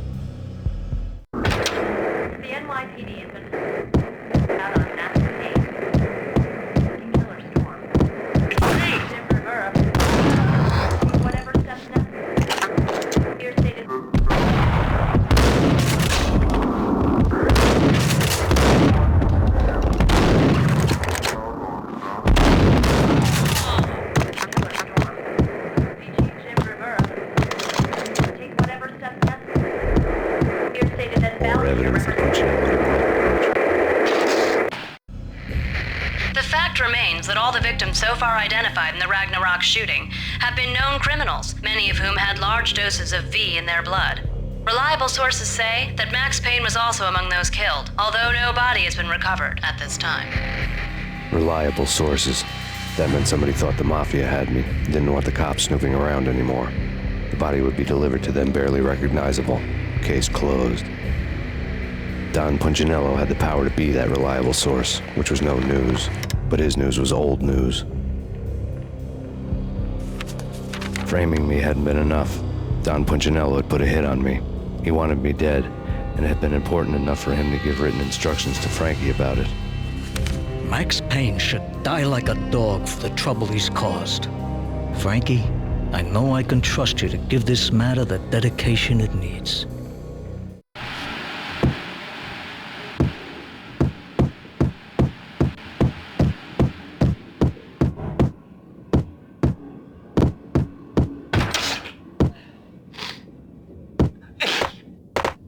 What the?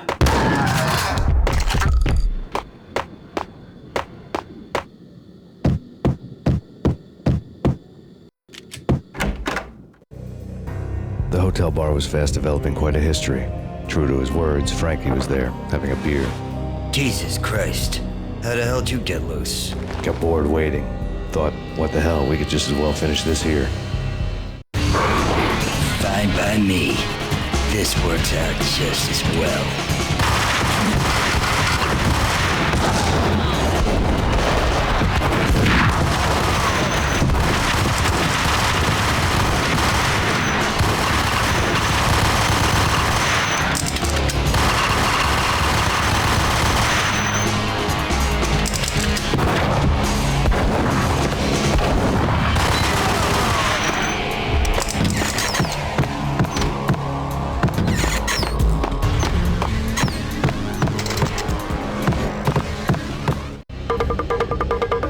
Thank you. You've been a lovely audience. Had enough? I don't play with girls anyway. Unfair! I spotted the tail as soon as I left the hotel. A big black Mercedes. I'd seen the car before. That time it had heralded impressive explosions. Vladimir was back. Bang! You're dead, Max Payne. I might have laughed if I remembered how. What's this supposed to be? Cops and robbers? Look, you want something with me? Get in line. Peace, man. Relax. You know you are a real news item. Armed and dangerous. I am going to make you an offer you can't refuse. I've always wanted to say that. It's a bum rap. I've been framed. That's a moot point. Whatever you did or did not do, I'm sure you had good reason for doing it. Want to hear me out? I'm listening.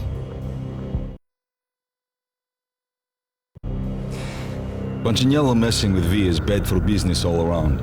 But that's not all. There is this guy, Boris Dime, used to pull jobs for me. He's the captain of the cargo ship Charon. Now the bastard turncoat has gone over to the other side, Punchinello's. The ship's loaded with high-res hardware, guns, my business. If Punchinello gets hold of that cargo, he's won and I have lost. And you'll have your work cut out for you. If you want to get to Punchinello, you'll need heavy-duty persuaders. I am just the man to get them for you. Change the ship back under my flag, maybe pop 2 in the traitor Dime's head while you're at it. You'll get enough guns to start the apocalypse. You in or out? Let's get this show on the road. Vladimir was one of those old-time bad guys with honor and morals, which made him almost one of the good guys. None of us was a saint. The Brooklyn riverfront was a maze of rusty containers, sharp-boned cranes looming up from the snowstorm. On a night like this, you couldn't help but think of the dark army of dead men sleeping with the fishes, cement shoes in line. No Minotaur lurked in this labyrinth, but somewhere out there, on the clanking deck of his cargo freighter, the skipper of the Chiron was waiting, like the ferryman of the river Styx.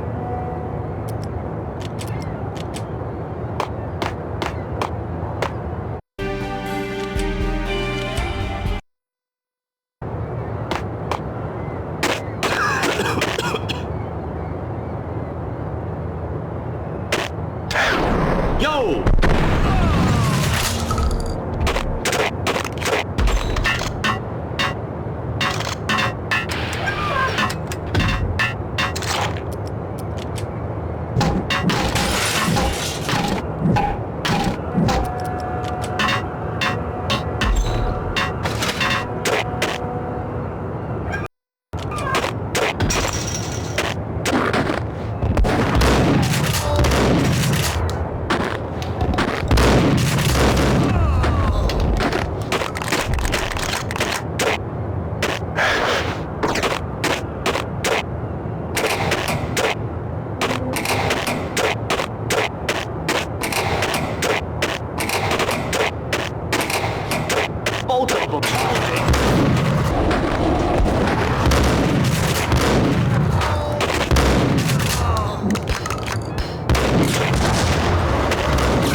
Both of them beaten to a pulp. Eyes swollen. They couldn't see in the end. Swaying on their feet. Slipping on the blood. Money's worth. Brought tears to my eyes. Transcendental.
seat. Rico Muerte had come to town to do more than just sort out family troubles. Exhibits number 1, 2, and 3. A briefcase of money, a sniper rifle, and an envelope with one word neatly printed on a folded piece of expensive paper. Mayor. It didn't sound like a mafia contract at all. It was too cold and too to the point.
some shit.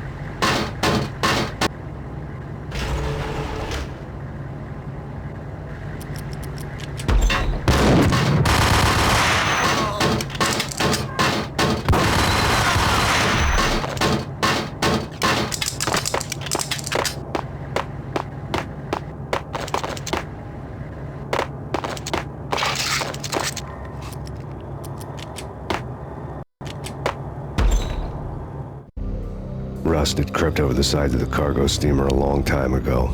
Boris Dime would be on board. I'd have to smoke half of his crew to even get near the gangplank. The guns were probably being kept in the hold, buried amidst the rats and oily water.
Angie, tell me, how much did Dime cost you? I bet it was more than his name. Max Payne. Right the first time. You're dead, punk. You sure you're not confusing me with Boris here? But you are right, of course. Pretty soon we should get together and have a talk. You son of a... Pissing Punchinello off was a dangerous game, but when people get mad, they make mistakes. I should know. That's where I wanted Punchinello, mad enough to trip over his own feet, preferably into a grave.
Did you get everything you need? Check.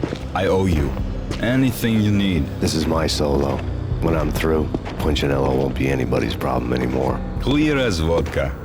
But anytime you get between a rock and a hard place, just whistle. This could be the beginning of a beautiful friendship. You really get a bang out of this big-time gangster act, don't you?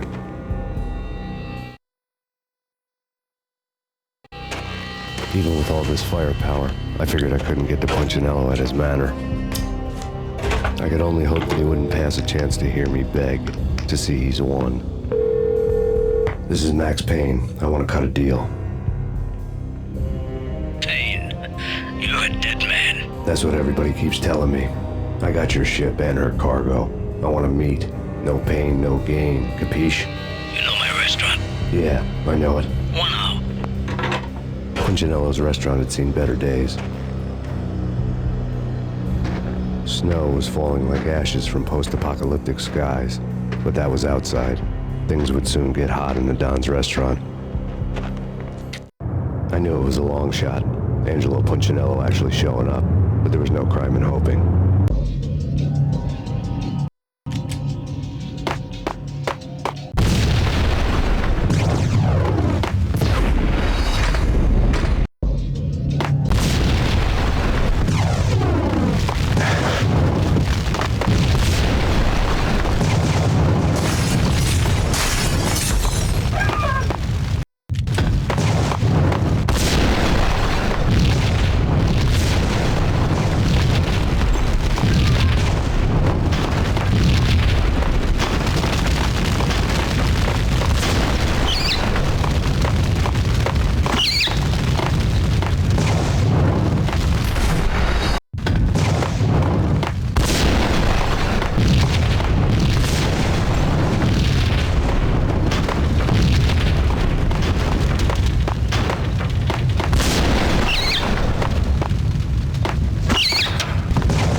Burning to get me.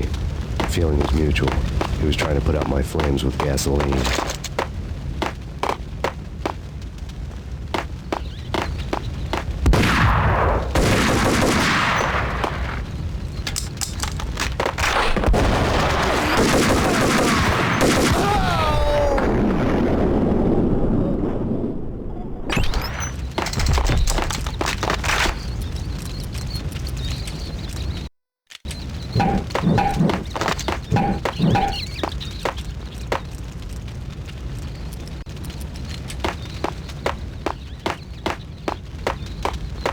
The mobsters have been guarding a real treasure, the way out of this disco inferno.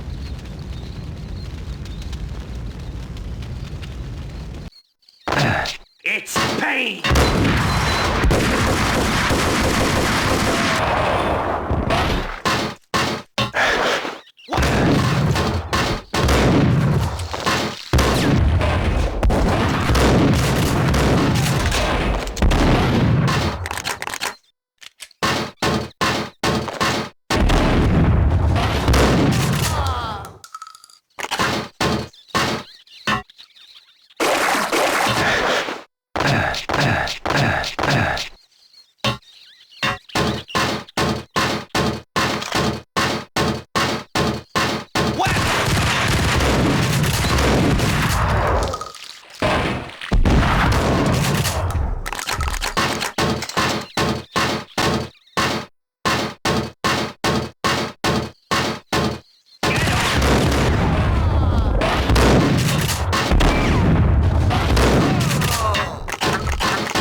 lad had seen my smoke signals. The Mercedes was revving to go, almost drowning out the Banshee wail of the sirens.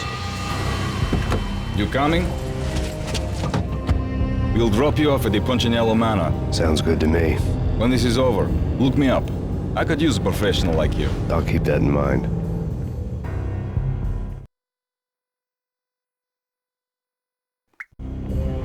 The night groaned with cold. The garden lights flickered nervously. In their light, the falling snow was dead white before the darkness ate it up. I had heard the stories. The trio were mad dogs. They'd have hung the heads of their enemies over the manor gates if the capo had only let them. Punchinello wanted Payne. He'd see the pain. The trick in my situation was that there was no trick, no matter what the movies tell you. No rules, no secret mantra, no roadmap. It wasn't about how smart or how good you were.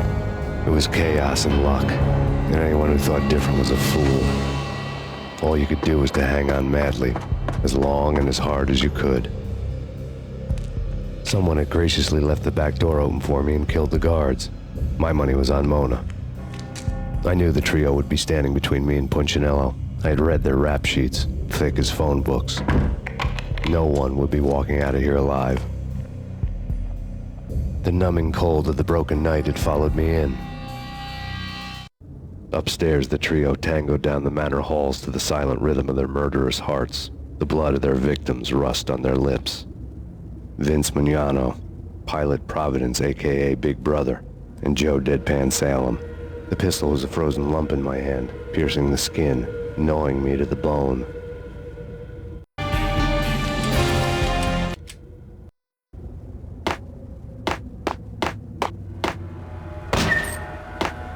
In death, the thug had been promoted to messenger. Someone hadn't enjoyed the Don's hospitality. Someone with a flair for the dramatic. Someone who had let herself out of a locked cell and past a couple of armed guards. My thoughts were on Mona again. I could only hope she was a good enough gambler to walk away while she was still winning, before she'd run into the trio.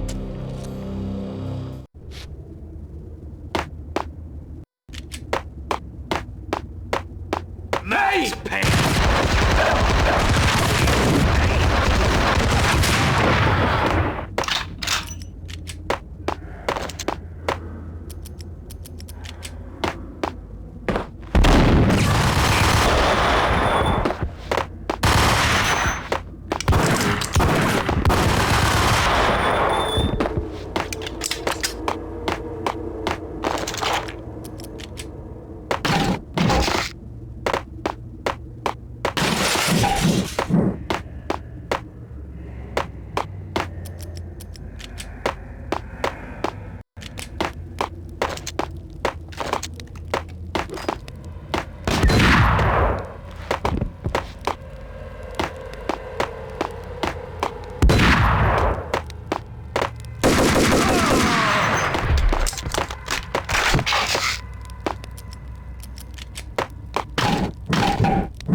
No one's going anyplace. Too late for that. He walks in, we waste him. Vinny and Joe and Pilot won't get the credit for this kill.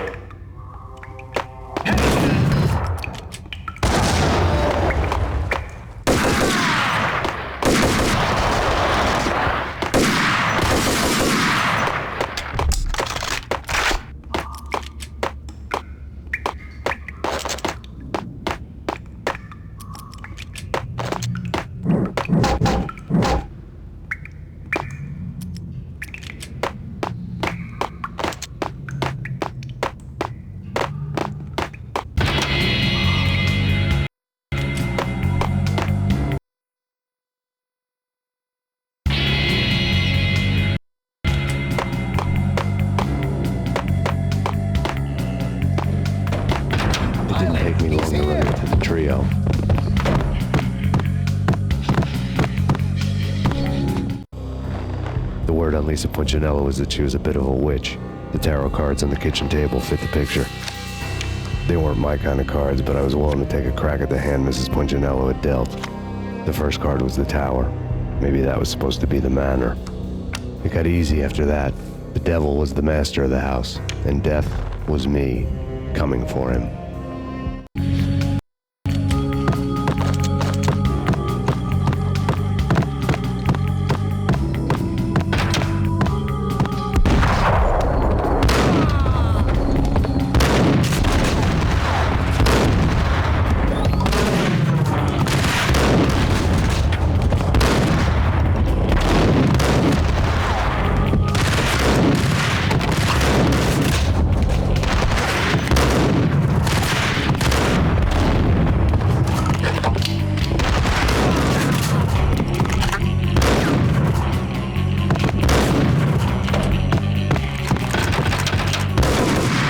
One down, 2 to go.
Down, 1 to go.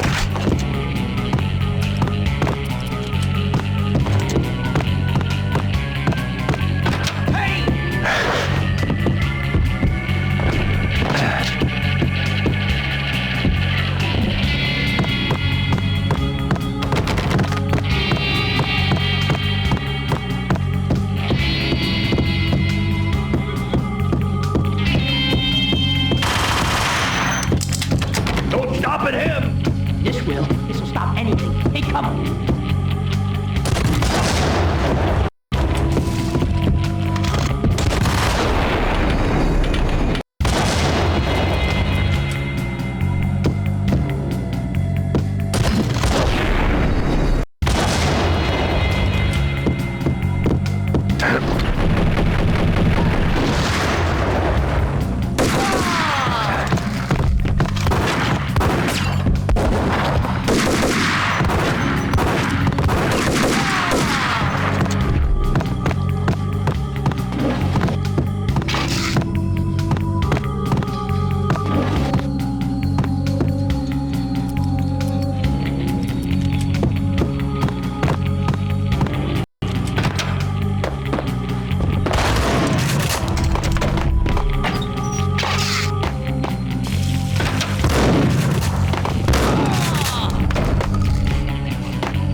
It was too late for her. You're a real angel, Max. I couldn't tell whether it was Mona or her sister. The body was a mess. The sick bastard had really gotten a kick out of it. Seeing her lying there got me thinking about another woman's body on another bed. Got me thinking about a fallen cradle.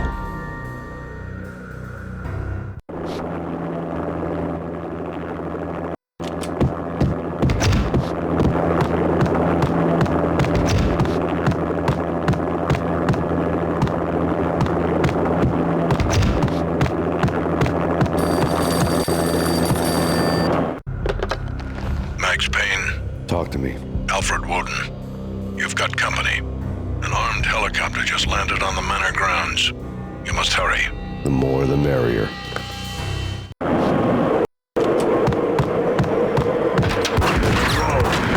Prince Munyala.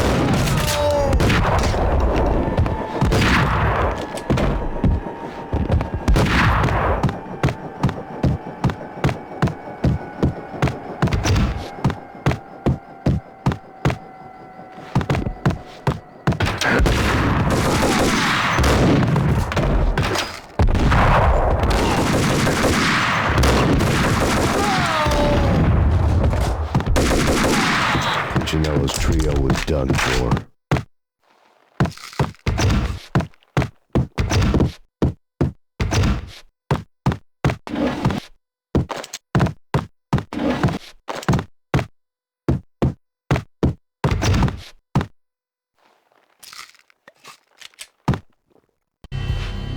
Outside my door. Hurry. It's coming for me. You gotta hurry. Please. I could hear Punchinello on the phone begging for help. He should have been saying his goodbyes. Punchinello was a pushover. The moment I stepped into the room, he folded like a deuce before a royal flush. No, wait. I was just doing what I was told. I couldn't refuse. She's someone high up. Government, maybe. I don't know. He was trying to buy more sand for his hourglass. I wasn't selling any. No, I told him nothing.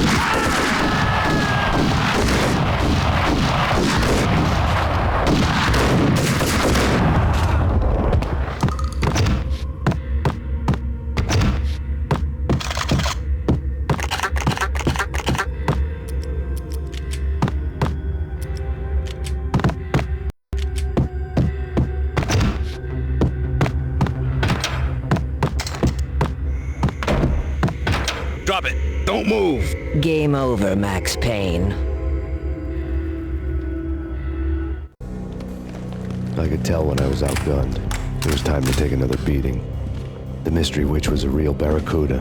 Trouble on dagger heels, a smoking assault rifle in her hand, and an army of killer suits behind her. How sweet. I get to kill two birds with one stone. Sooner or later, it was going to catch up with you. Mr. Payne, it's time to show you the benefits of my brew. Be a good boy now. You'd find that Lady Luck was really a hooker. You were fresh out of cash.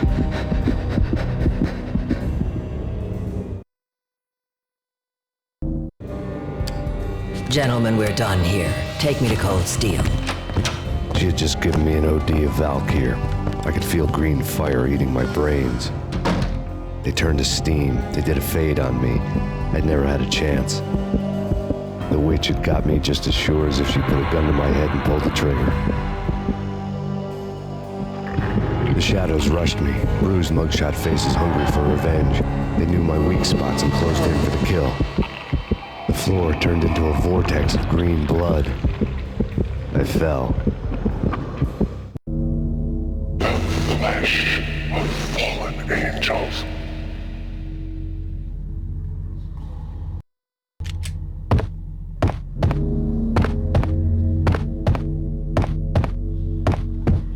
Who's there? Max? Max, is that you? Max? Where are you, Max? Please. No, please, Max, no. I'm sorry. Please don't, Max, no. Please. No. No, please, God, no.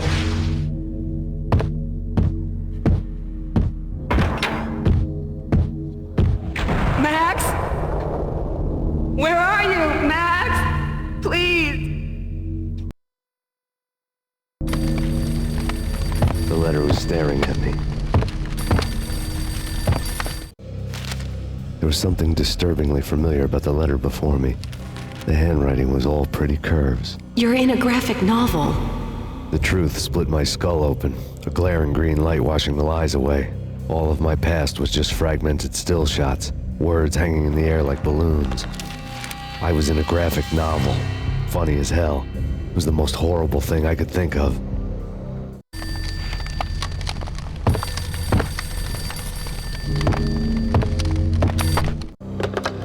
Bartender is shiny stuff and dreams are made of stooped necromancers.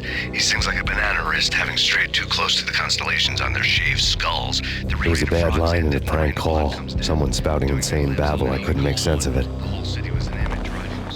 But I had an overwhelming sense of deja vu. The caller's voice sounded oddly familiar.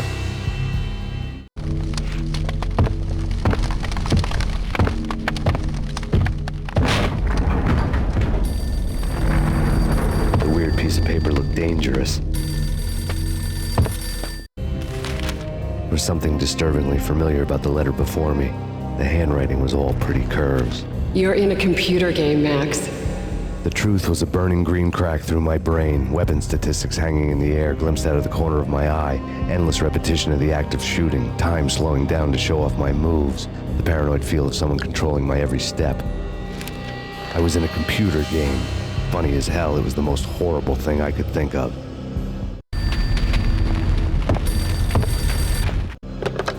Don't lose it. It's Valkyr. The drug. Snap out of it. Try to remember. It was a bad line in a prank call, someone spouting insane babble. I couldn't make sense of it. But I had an overwhelming sense of deja vu, and the caller's voice sounded oddly familiar.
Max, something happened at the office today. A strange memo. Something about Vikings. Honey, I gotta run. You can tell me all about it this evening. Have a nice day, darling. The bullet holes were rubies on her chest, blood glowing on her ivory skin. She was so beautiful. The killer was smiling. The flesh of fallen angels.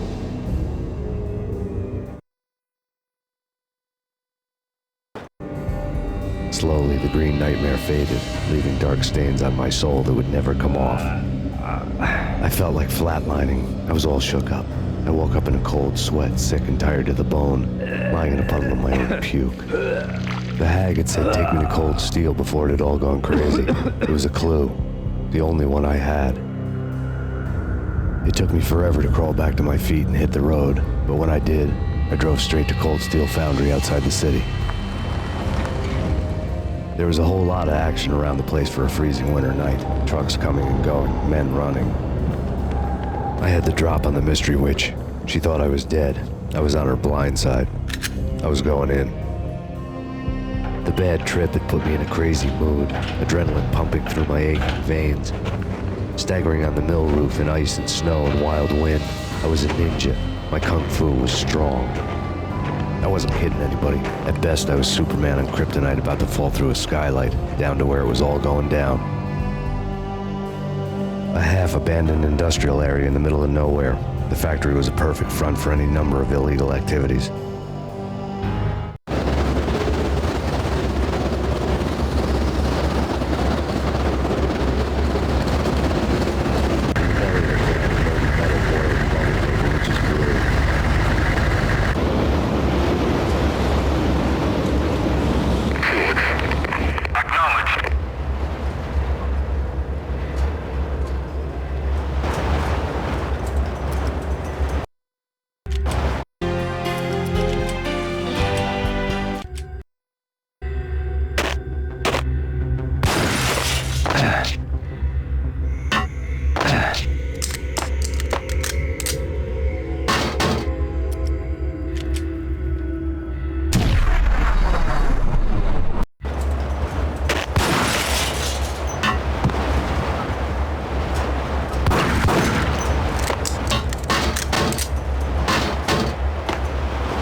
Out in the night, snow fell like confetti over the Devil's Parade.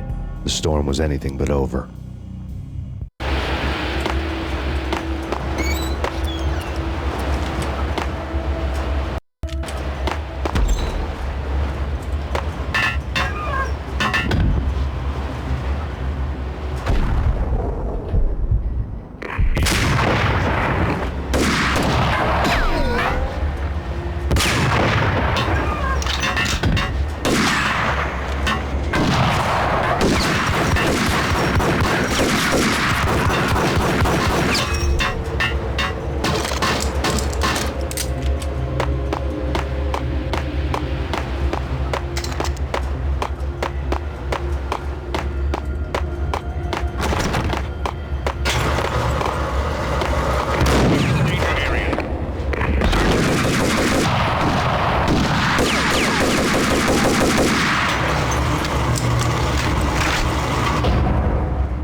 believe it. I bet they sleep with their rifles. I bet they've given them names.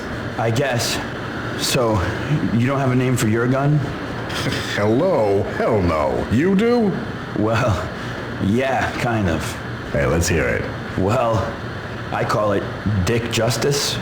I rest my case.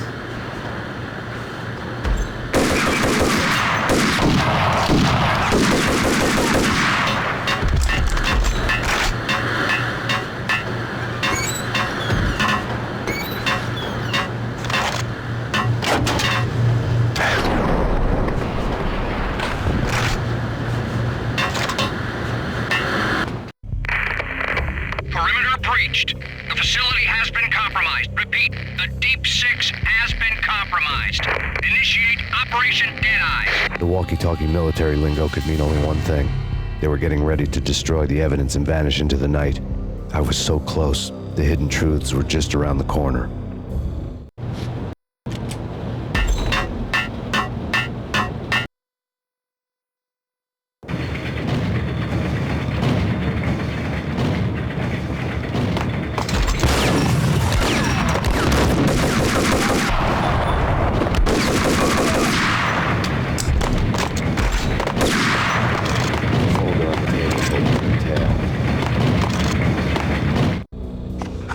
Mercenaries were running a tight operation, paperwork and all. Merchandise missing again. A chemist had tried to smuggle it out for his own private party. Locked him up in cell B7 in D6's old test facility to wait for proper processing. I was close enough to hear the secrets, just beyond the next doorway.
destroyed. Repeat, node control has been destroyed. Optical play.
taken on the role of the mythic detective, Bogart as Marlowe, or as Sam Spade going after the Maltese Falcon to unravel all the mysteries. Following a path of clues to that final revelation, even if it would take me down to the cold, cavernous depths of a grave. You can't do this! My men are still inside! Do you have any idea why this is called Operation Dead Eyes?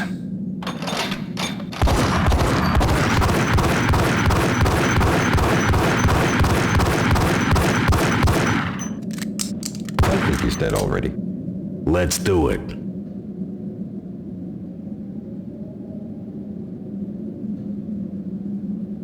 Attention all personnel. The self-destruction sequence has been initiated. Evacuate the complex We've got immediately. company. The self-destruction sequence has been initiated.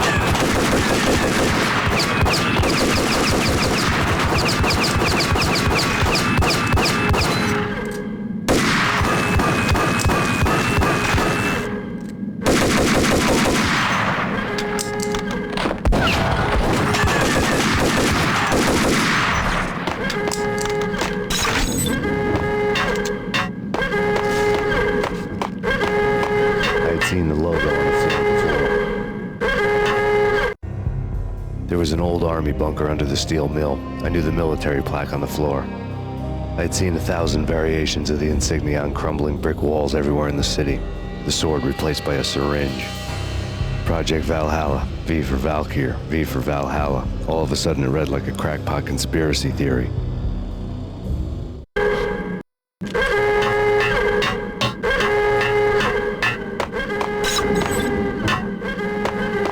Abort! The self-destruction sequence!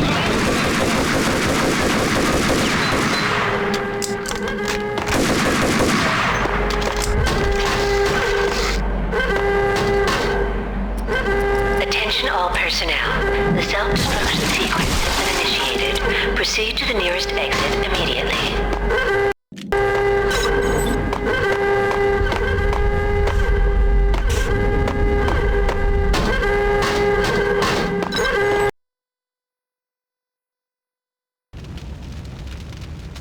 Attention all personnel. The self-destruction sequence.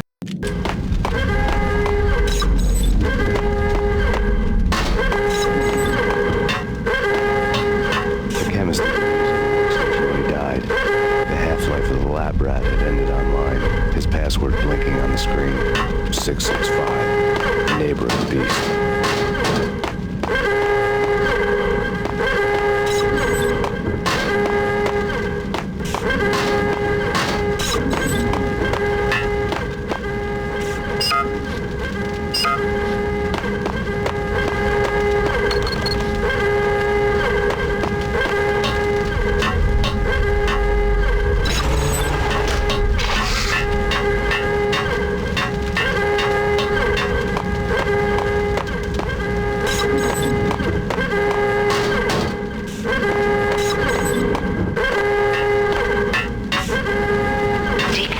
Attention all personnel. The self-destruction sequence has been initiated. Proceed to the nearest exit immediately.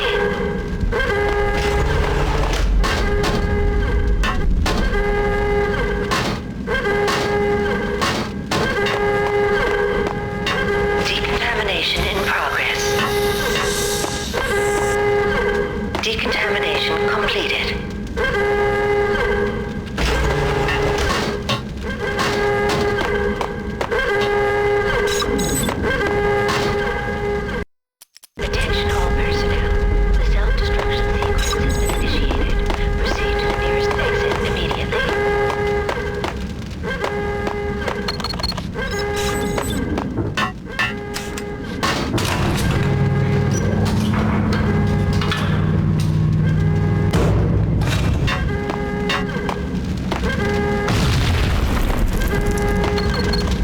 Attention all personnel.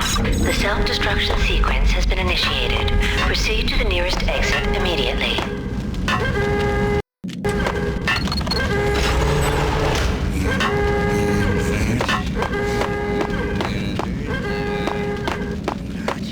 Hey! In here! Hey! Get me out of here! I'm innocent! There!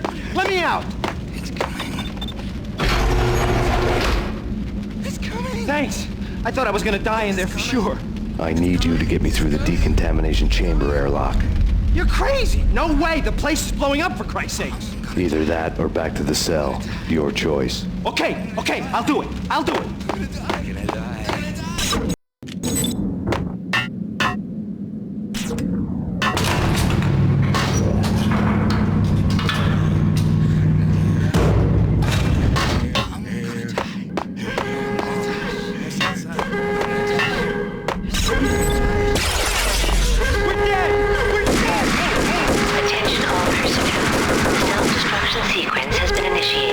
Proceed to the nearest exit immediately. Attention all personnel. The self-destruction initiated. Get in! I'll punch you through. You did a bad thing. Bad. Decontamination confirmed.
Top secret. Project Valhalla. U.S. Army. Yggdrasil Network. Valhalla, the otherworldly place in Norse mythology where the bravest heroes spent their afterlife feasting and fighting forever, their wounds miraculously healed night after night. Valkyr, the maidens who chose the most courageous Viking warriors and carried them to Valhalla. 1991. The research objective is to create a chemical substance to enhance the stamina and morale of infantry troops. 1995. Results unsatisfactory. Project canceled. Someone had decided to continue the sick experiment unauthorized. Project compromised. Data leak. Fix the damage by any means necessary.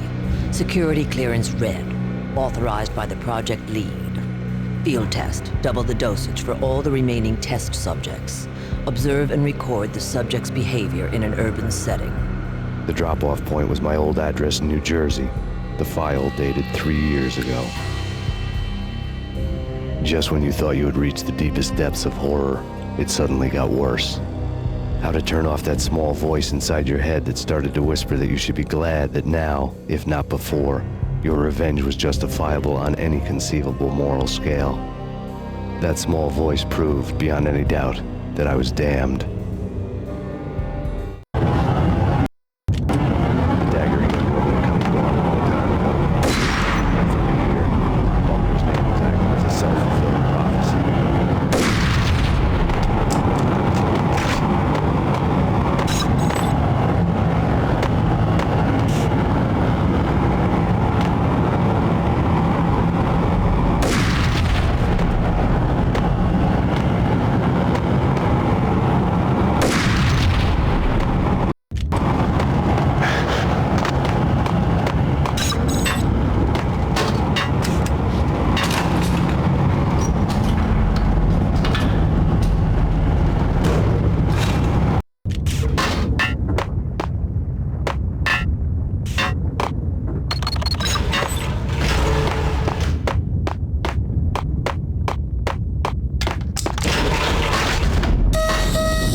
Self-destruction imminent.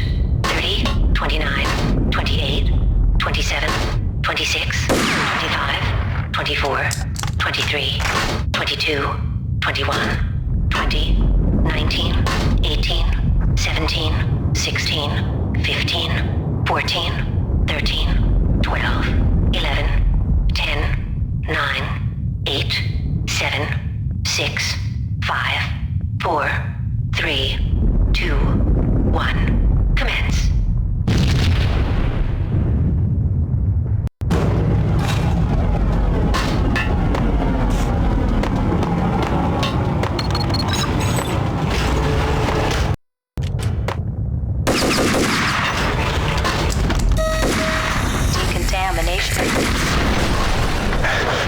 Self-destruction imminent.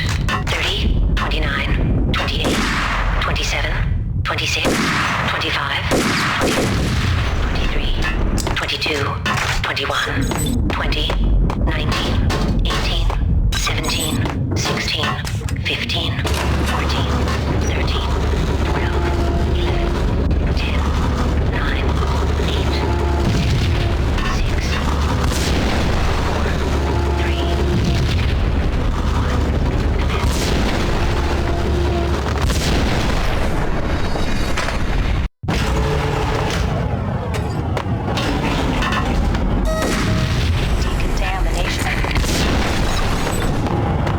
self-destruction imminent.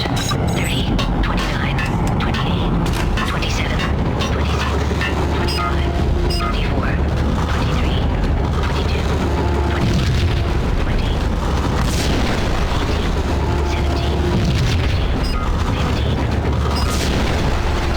15, 12, 10, 9, 8, 7, 6,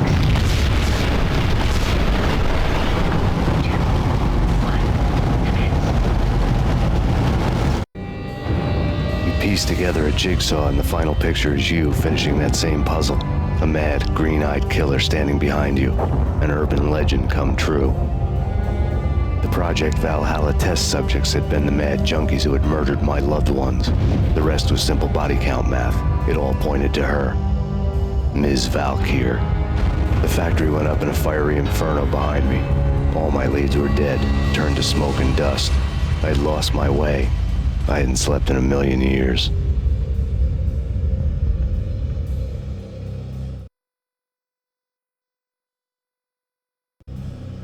I felt thin as death. I've been living on an endless supply of week-old donuts. They were fuel for this crazy furnace inside my head. I couldn't remember when I had last seen the sun. I was on a permanent graveyard shift. When the darkness fell, New York City became something else, any old Sinatra song notwithstanding.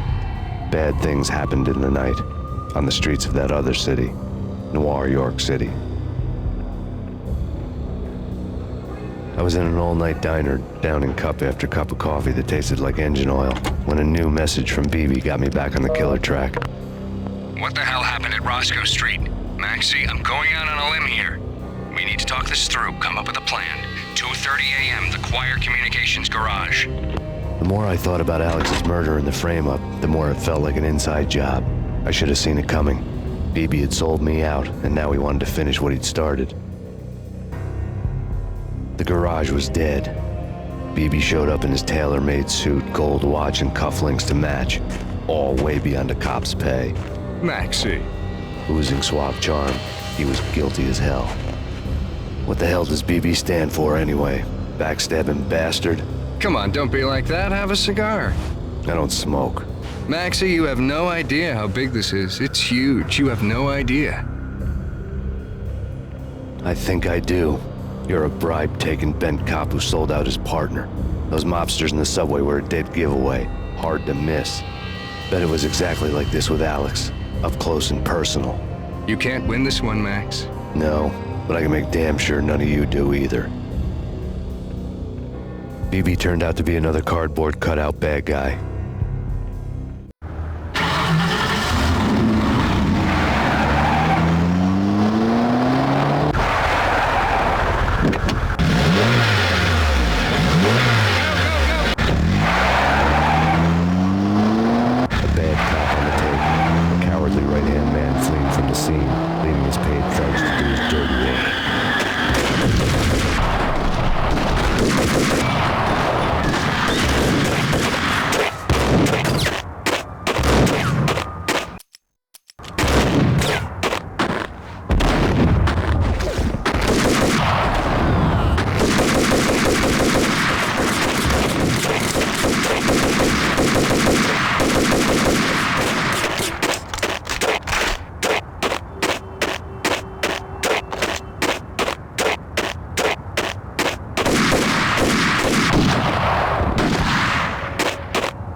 Reports of a fire at the Punchinello Manor in Westchester.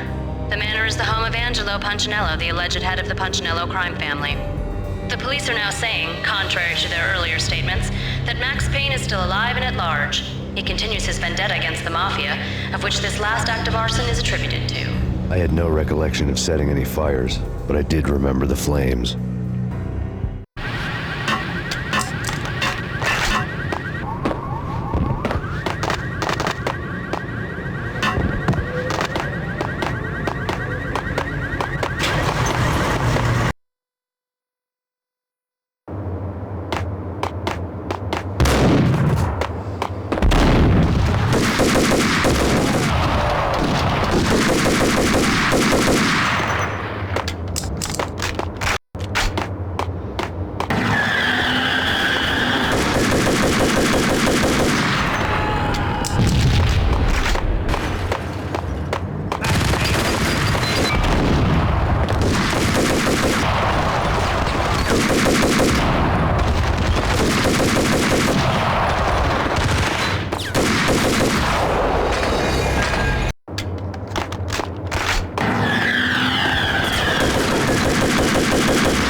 Maxie, Maxie. Come out, wherever you are. You know, I really hate people who refuse to see the inevitable. Refuse to do the smart thing.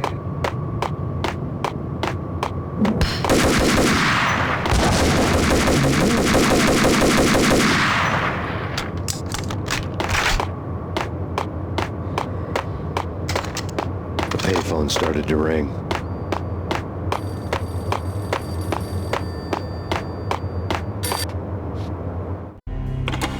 Yeah.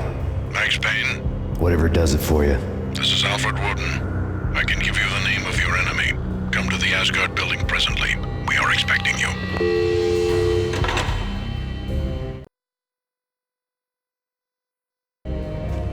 Woden was waiting for me on the steps of the old building. Mr. Payne, let's go inside. The others are anxious to begin. The others? Despite the general misconception, this building actually predates the City Hall by 2 years, thus being the oldest municipal building still in use here at the foot of the Brooklyn Bridge. No kidding. The old man played tour guide as he led me through a dark, domed hall. The answers I was after loomed large ahead. Mr. Payne, I would like to introduce you to my colleagues in what we call the Inner Circle. You've been watching too much X-Files. You have seen the files on Project Valhalla. We can fill the gaps, provide you with the information missing from those files. We were all involved in the early stages of the project during the Gulf War. What's the catch? We would very much like to blow this thing wide open, but our hands are tied. Her name is Nicole Horn. She was the key figure in Project Valhalla. When the funding was discontinued, she simply refused to quit. She knew exactly what she had in her hands. Nicole Horn is the president of Acer Corporation. She has more than half the city in her pocket. This must be kept under wraps. If you try to go public with this, we will deny any knowledge. We need you to take her out. Afterwards, we can protect you. Make all the charges go away. That was the cue for the killer suits to kick in the doors and swarm inside.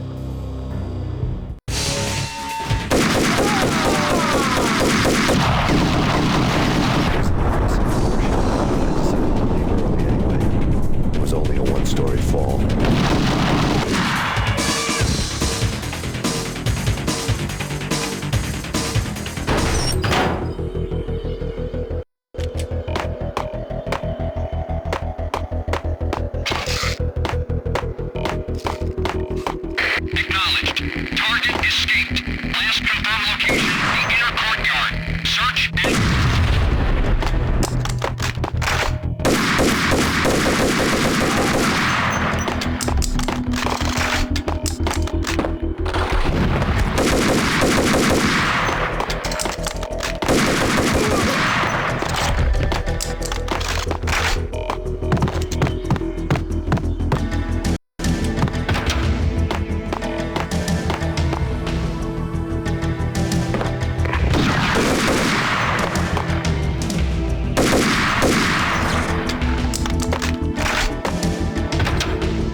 One of the monitors showed what was left of the Inner Circle.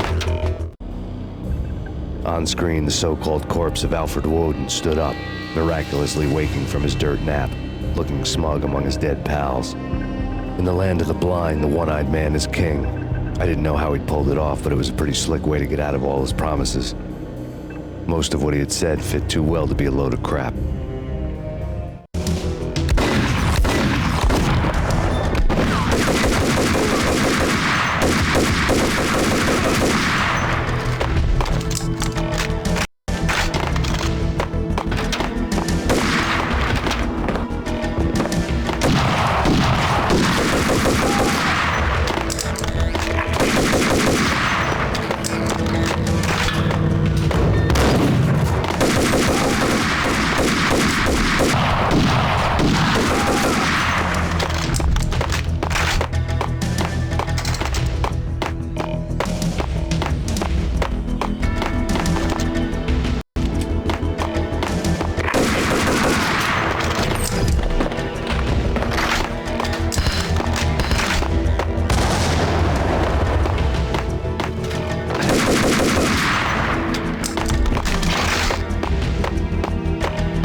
to those saying that he's actually providing a service long overdue to the city. This crusade nonsense has gone too far. He's out of control. It must stop. He will be stopped.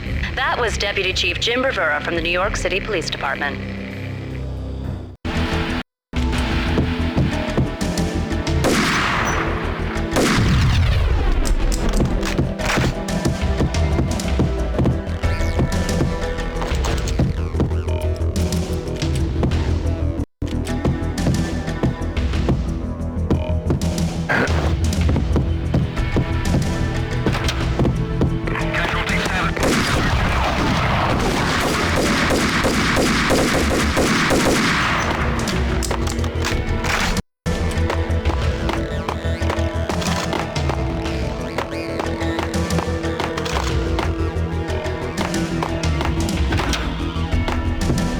Videotape lay on the desk.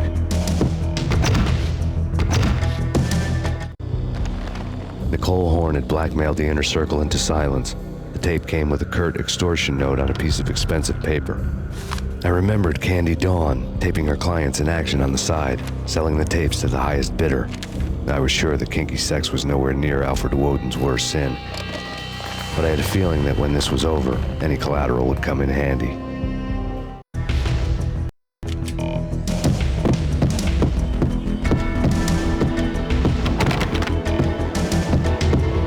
Woden had left me a present.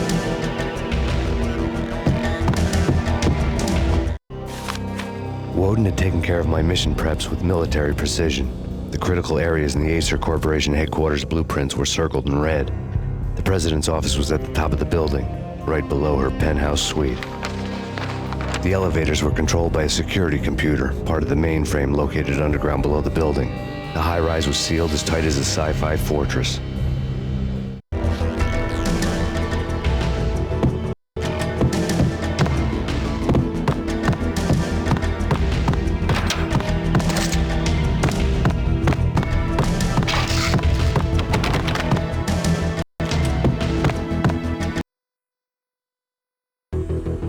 Moving to the danger area.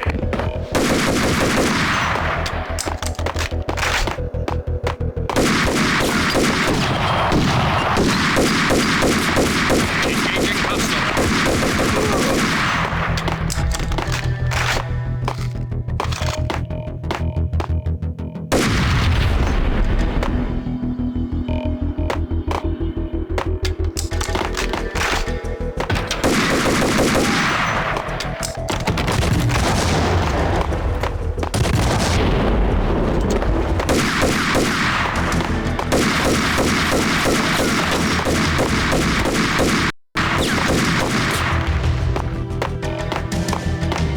The best movie ending ever? Oh, gotta be Butch Cassidy and the Sundance Kid.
I had dreamed of revenge. Those dreams were always nightmares, of coming close and then failing.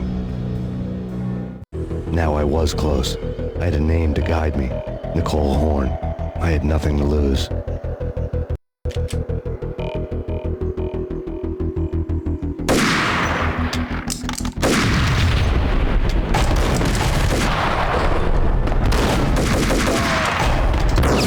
inner circle headquarters.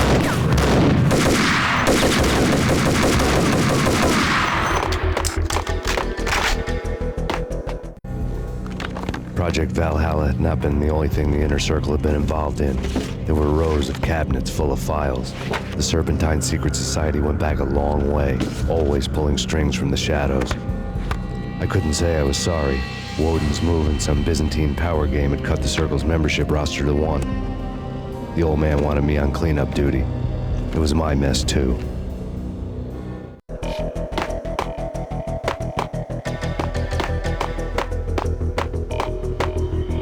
Move, move, move!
CIA, FBI, you've seen one, you've seen them all. Sure, good for a practice run. But this, working for her, oh, this is the real thing.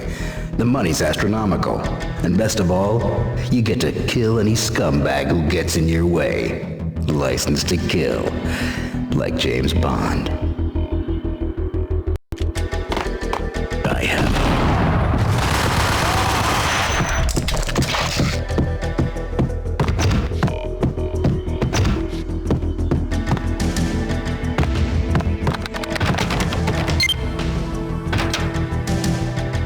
Take him down. Shoot to kill. Let's finish this.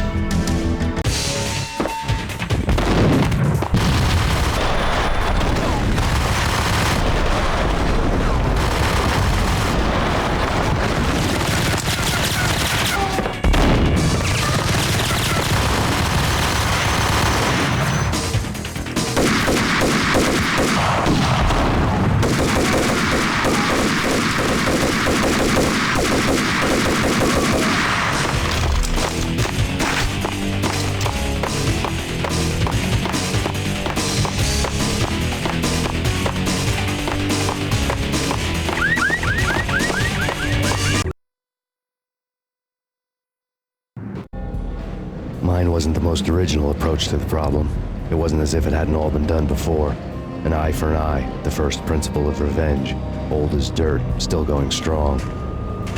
The cardinal rule in going after someone with an intention to kill was not to make it personal, which it almost always ended up being anyway. It did with me. I took my time, cruising around the city in the snow. There was no hurry. I knew what I had to do now. I took my time, thinking about it, building up the rage. When I was ready, I parked the stolen wheels at the front entrance of the Acer Corporation headquarters. Got out, got in, got cracking. I had a bullet with Nicole Horn's name on it. I had 10,000 bullets with the Hag's name on them. She had ultra-high-tech security systems, enough mercenaries and weaponry to start World War III. There was no fear. New York disappeared behind a veil of snow. I had crossed the threshold. This was her domain, sleek and sexy and soulless, all glass and steel. A place of color-coded security key cards, metal detectors, and surveillance systems.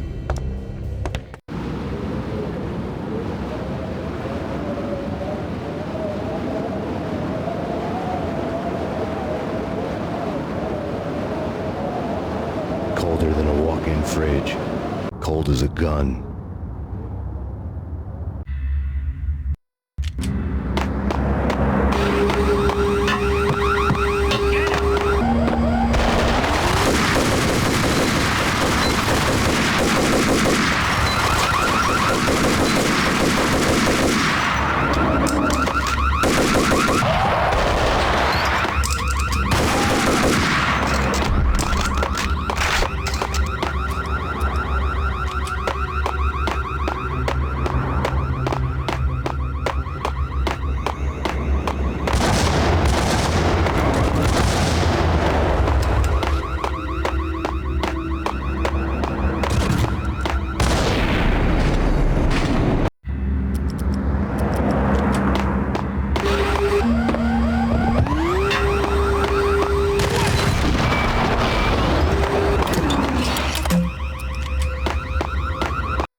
Looking good.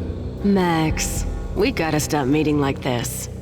It will be a cold day in hell before I let a narc cop stop me. Miss Sachs, do your job. Relax, Max. You're a nice guy. I don't kill nice guys. You're not bad yourself.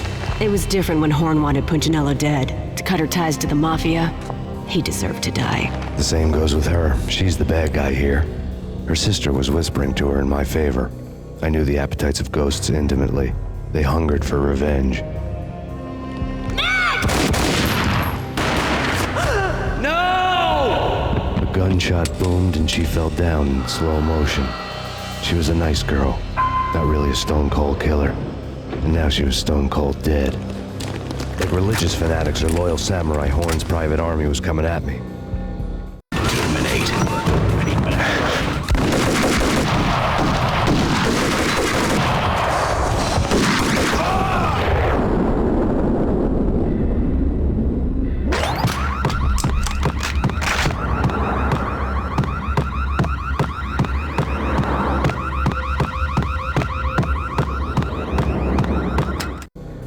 When the elevator came back down, Mona was gone. There was a lot of blood, but no body. Something clicked for the final time. My mind had never been so clear, as if somewhere high above the storm clouds were already gone, cold stars blazing from the black skies.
Action movies, and I'm talking about the coolest of the cool.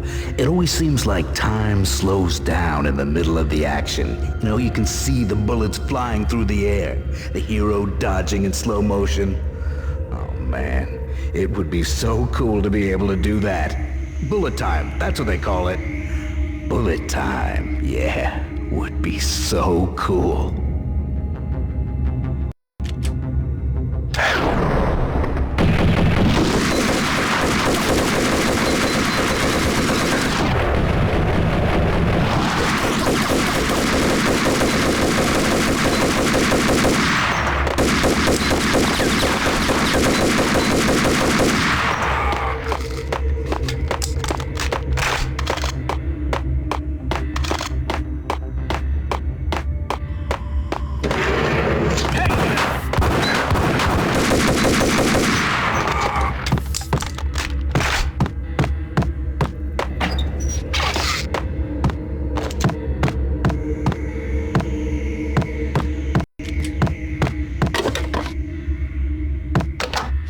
elevator access to the mainframe. From there, I'd be able to override the security locks and get to her office.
Were now offline.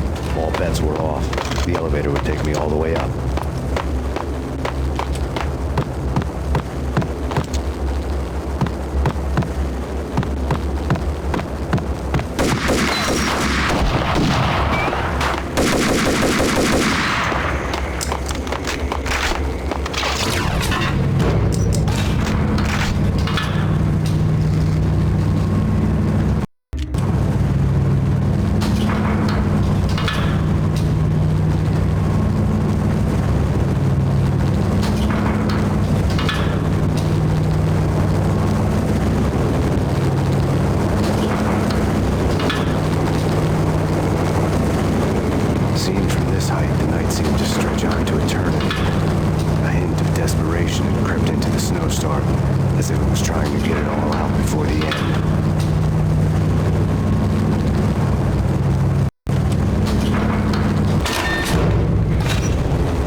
Next to the printer was a neat stack of expensive paper.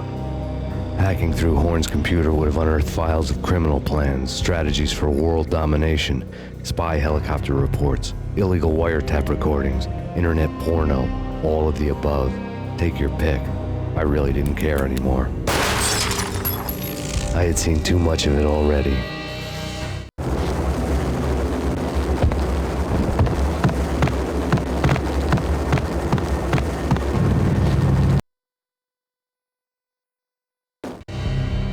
Valkyr had been meant to be a white-winged maiden that would lift you to a warrior's heaven, but it turned out to be a one-way demon ride to hell. The devil was in the drug. I knew. I had met him.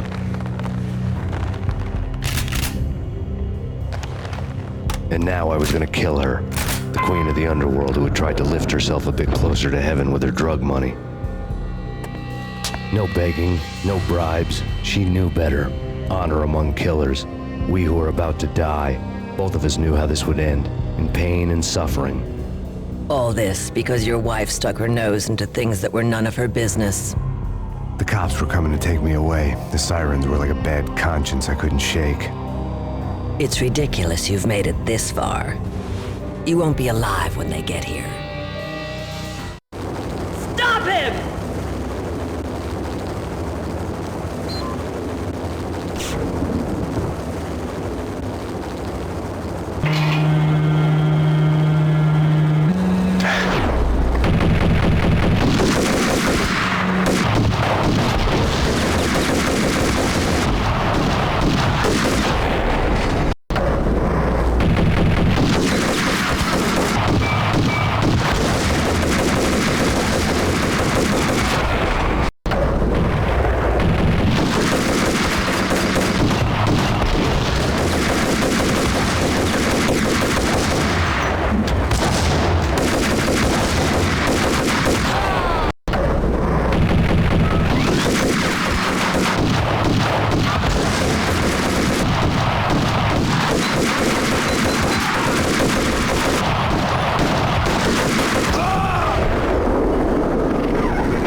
The elevator lobby. Get us back up now. Thanks, Payne. This is futile. A waste of time. The deaths of your wife and daughter were necessary. Inevitable. It is done. You cannot bring the past to do things any better.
Not a step further. Any means necessary.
dead.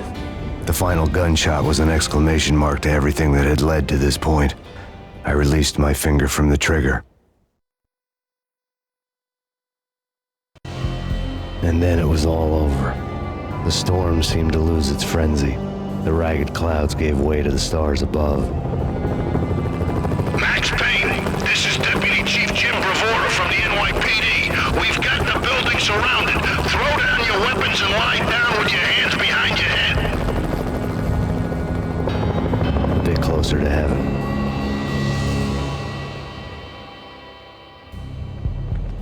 The cops' voices were distant and muted. Freeze! NYPD! Hold it right there! My ghosts released me from their haunting. Down below, New York City glittered like diamonds on black velvet. You gave us one hell of a ride. Take him down to Central Booking. You heard the man. Woden was there in the crowd, standing by the sidelines. It wouldn't be over till the man with the patch would say so. He'd say the right words. I knew he would. He'd better. Woden grinned smugly. It was the grin of a winner. That made two of us.